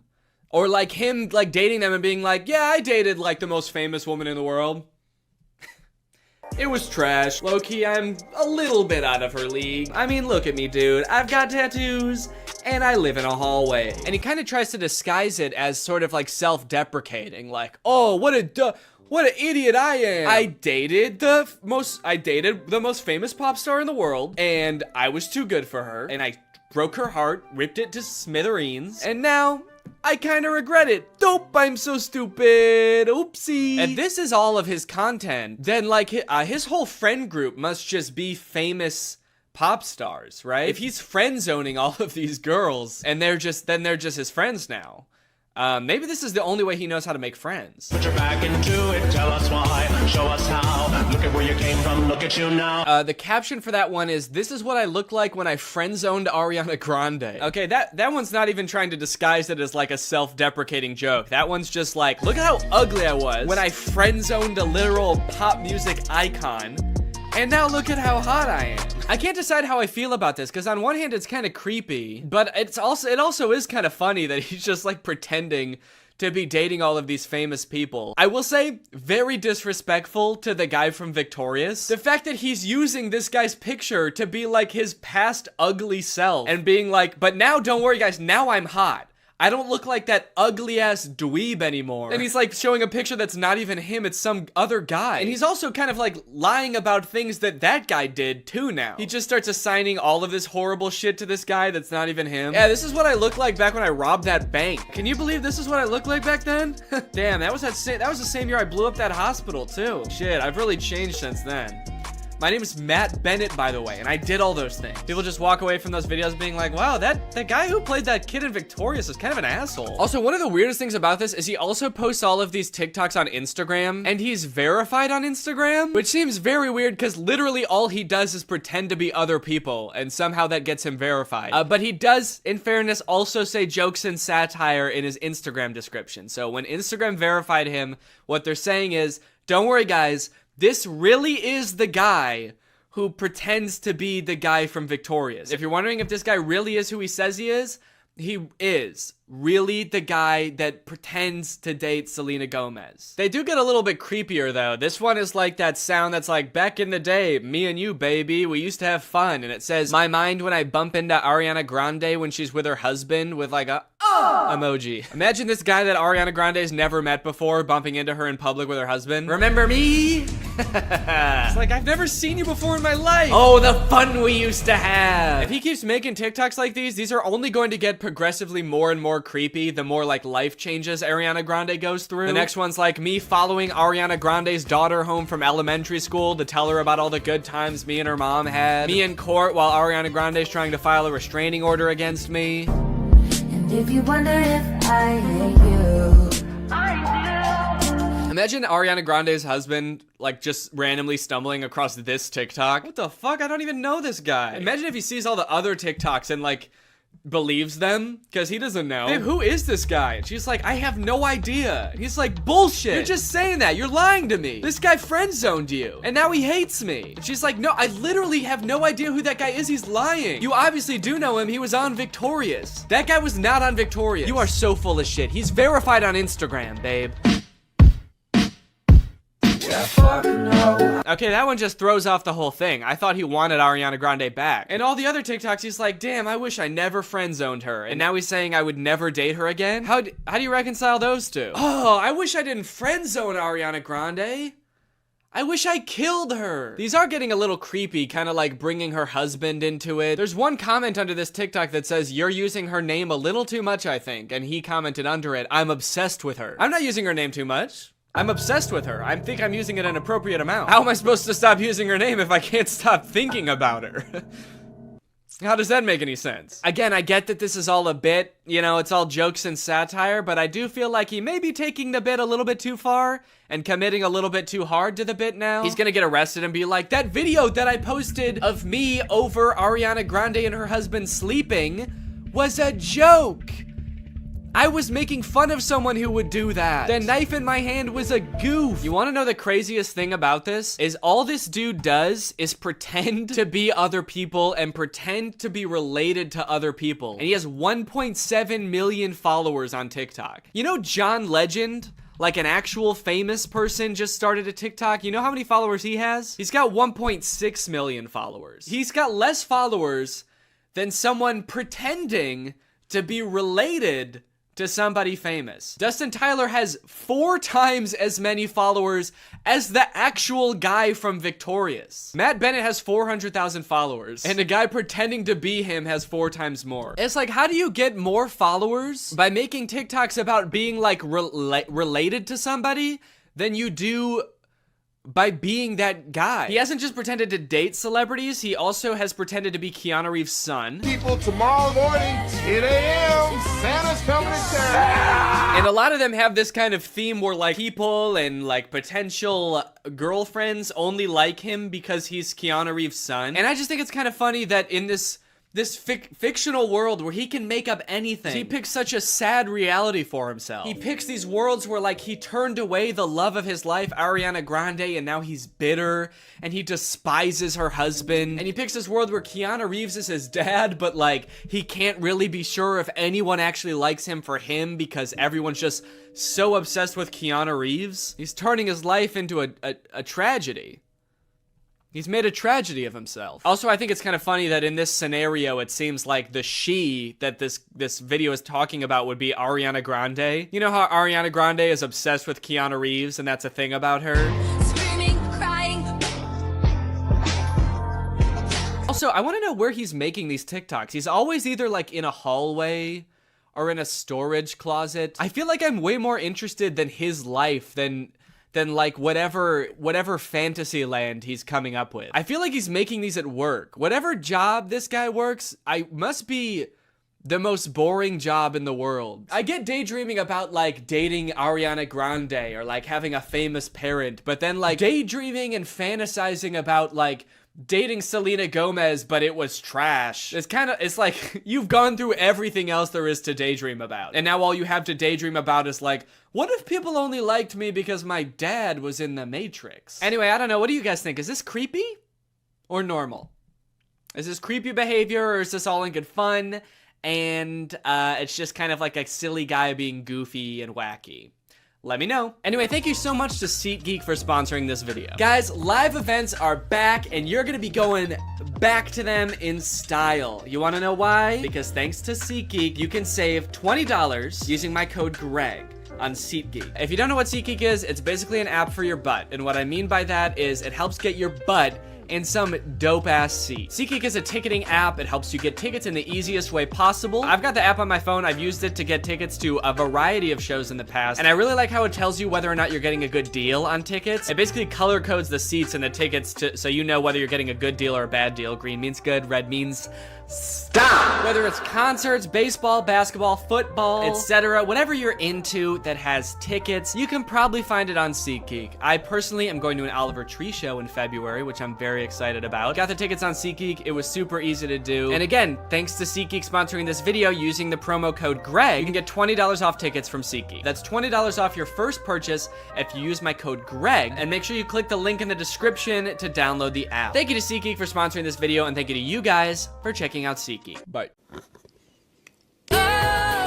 What's up, Greg? I've wanted to make a video about the High School Musical movies ever since I started making videos about DCOMs almost 5 years ago. More so as just an excuse to go back and watch them, because when I was a kid, I really liked these movies. And if you're a millennial, chances are you did too. And you were also too scared to admit that to any of your friends. I don't know why as an 11-year-old I felt the need to pretend that I didn't like a movie that was, you know, made for 11-year-olds. As if all my friends were gonna be like, High School Musical? I don't know, man. Sounds a little immature to me. I only watch war footage. I'm a very violent young man. Either way, something I did not realize as a kid is how low budget these movies were. The first movie was made on a budget of $4.2 million, which might sound like a lot, but Zombies 3, which is a newer DCOM, cost $40 million to make. In Zombies' defense, though, they needed the money. Those werewolf costumes looked pretty expensive. High School Musical was shot in just a couple of weeks at a real high school using real students as extras. In fact, they were so strapped for cash, they couldn't even afford a real title. Apparently, High School Musical was just the working title for the script, and they were like, we'll come up with a better one eventually, and then they didn't. I'm very excited to see if these movies hold up to my jaded adult eyes. So let's start with the first one. Let me introduce you to the two main characters of this movie, Troy and Gabriella. They don't know each other yet, but they're both on vacation with their respective families at a ski resort on New Year's Eve. And right away, this movie shows you everything you need to know about these characters in like 2 minutes. Gabriella is nerd girl. She doesn't want to go to the teen party because she's busy reading a book. Meanwhile, Troy's dad is the most stereotypical Disney dad to ever grace the screen. Not only is Mr. Bolton Troy's dad, he's also the coach of Troy's high school basketball team. So instead of getting ready for the parties, he's making Troy run drills in the hotel gym. Am I going left? Yeah. He looks middle, you take it downtown. Well, Troy, it's New Year's Eve. You know what that means. That's right, Dad. I might finally get my first kid. Fake right! Take the ball downtown! Troy's mom comes to get them for the party, and Troy asks if he can have one more basket with all of the confidence and swagger of a real high school jock. Come on, one more. One more? Just one more basket, please. Troy shows up to the teen party and is immediately yawning his face off. All right, hell yeah. This is clearly a popular jock who knows how to party. Somehow, despite being the two most bored people at the party, the Spotlight chooses Troy and Gabriella to sing karaoke. But to the Spotlight operator's credit, they actually do crush it. They both get up there and they're nervous at first, but then all of a sudden, Troy's voice, it's like it changes almost, actually. It's like his voice changes from his voice to like a professional singer's voice. Because that is what happens, actually. Living in my own world. Now who'd have ever thought that? I think this might be like the most well-known High School Musical trivia, but for the vast majority of the first High School Musical movie, it's not Zac Efron's voice singing. He had a voice double. His name is Drew Seeley, and he never appears on screen in the movies. He also apparently didn't even realize how big of a movie High School Musical was, and forgot that he had done the vocals for the movie until it came on the TV while he was working a shift at P.F. Chang's. Apparently, he tried to convince his coworkers that it was really him singing in the movie, and no one believed him. It's kind of funny because the whole point of the movie is kind of like, hey, basketball guys can sing too if they wanna. But not this basketball guy, actually. You don't want to hear this basketball guy's voice. So they crush the song, they're dancing around on stage together. It's like they were born to perform. But for me personally, Little Viking Boy really steals the show. You guys know Little Viking Boy, right? The start of something new. He's basically the star of the movie. Look at him back there. He's leaving it all on the dance floor, man. Whoa, sorry, I almost fell backwards. It's just... He actually is getting a little bit too into this. This guy's locking eyes with me like we've been madly in love for years. And why did his voice suddenly get so much more theatrical?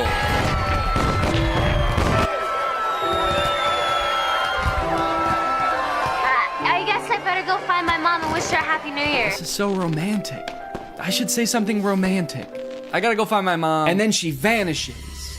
And he never sees her again. That's right, you thought the movie was gonna be about Troy and Gabriella? Nah. No, the rest of this movie is about Troy and Viking Boy. Flash forward, Troy returns to his high school, East High, where he is seemingly a god amongst men. And then, actually, I don't remember this scene. Yeah, I don't know what happens here at all. Looks like the teacher is about to maybe give some kind of speech about today's sponsor? This video is sponsored by the Pokemon Company International. And they've sponsored this video because they want me to share some very exciting news with you. A Pokemon Day celebration is taking place in Pokemon Trading Card Game Pocket right now. There's a new themed booster pack, Triumphant Light. And players can receive 3 booster packs for free just by logging in. And these booster packs, mind you, are guaranteed to contain at least 1 card of 4 diamond rarity or higher. By completing special missions, you can also obtain a unique display board, as well as Space-Time Smackdown packs, 500 trade tokens, 12-pack hourglasses, 24 Wonder Hourglasses, 24 Trade Hourglasses. Not to mention, at the end of March, ranked matches are coming to the game. So get your favorite decks ready and get ready to battle, baby. Pokemon Trading Card Game Pocket is a free-to-start game, available right now for download on iOS or Android. So go to this link or click the link in the description to join now. Log in, have some fun, and enjoy the Pokemon Day celebration. And now back to Troy. But unbeknownst to him,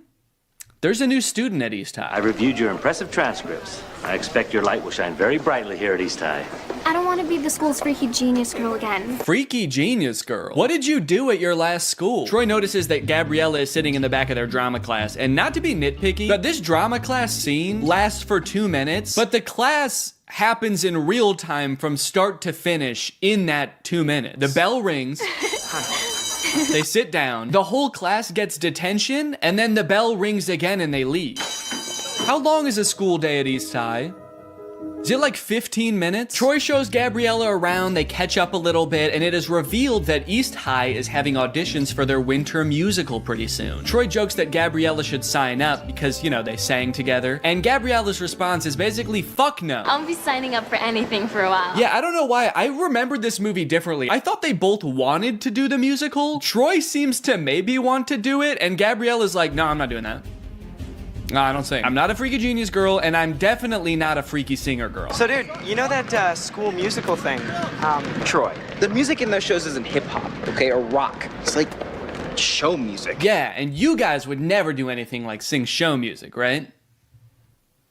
And then cut to them singing the hardest show music in this entire movie. That's the funny thing about this movie. Since it's a movie about a musical, there are several characters in this movie that are opposed to musicals. So it is a little jarring to see those characters seemingly completely unaware that they are literally singing and dancing right now. But on the other hand, I guess it would also be weird if they didn't sing when everyone else was. At the end, when they're all singing, we're all in this together, Corbin Blue's just standing around like... This is lame. There's 2 parts in the song though where Troy like stops rapping to sing from the heart about how he wants to do the musical. She makes this feel so right. Should I go for it? What do you mean she makes this feel so right? And should I go for it? Gabriella doesn't want to do the musical. It was your idea, and she said no. Don't drag her into this. This girl's making me crazy. No, you're crazy. You already were, and then you met a girl. That's what happened. Also, Zac Efron is 5'8", and presumably so is everybody else on this basketball team, because they're all like the same height, so how good exactly are they at basketball? Okay, now you got Sharpay, who's played by Ashley Tisdale. She's like the head of the theater department at school. She's the theater kid. And her brother Ryan is the theater kid in boy form. They are getting a little bit worried that Troy and Gabriella might audition for the musical. Again, Gabriella has showed zero interest in doing the musical. So they decide to do a little bit of research on Gabriella. So they search her name on the internet and they find out she's this freaky genius girl that she said she was. She's won all of these awards. She's won scholastic competitions and the like. But also, what is the third result there? Gabriella, San Diego Zoo's newest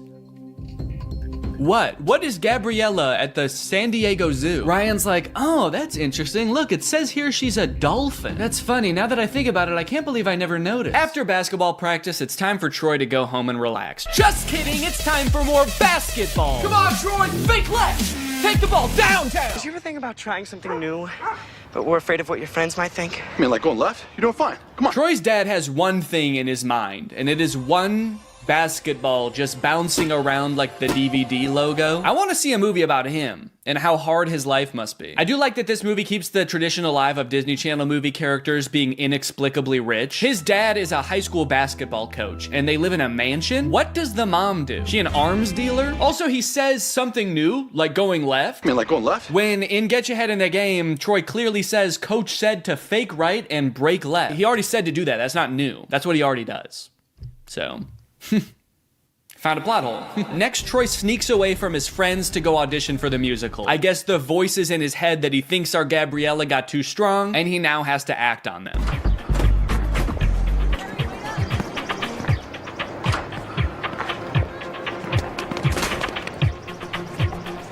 He's gone! Wow! Where'd he go? Pay no attention to the fact that as he turns the corner, he probably fully saw Troy like... Meanwhile, Troy's dad is just standing there like, huh, that's weird. Could have sworn I saw basketball. Now, when we see the auditions, it becomes immediately clear that while Ryan and Sharpay are basically made out to be the villains of this movie because they're so overprotective of their theater department, they are completely in the right to do so. Not because their audition is really good, which it actually is, but because everyone else's is so bad. It's hard to believe That I couldn't sneeze. It seems that no one else in this entire school can even sing. It seems like they actually don't even have a concept of what music is. So like, yeah, I would actually be hoping I got the lead too. It is funny how they all act like they can't sing, and then anytime there's like an actual musical number as part of the movie, every member of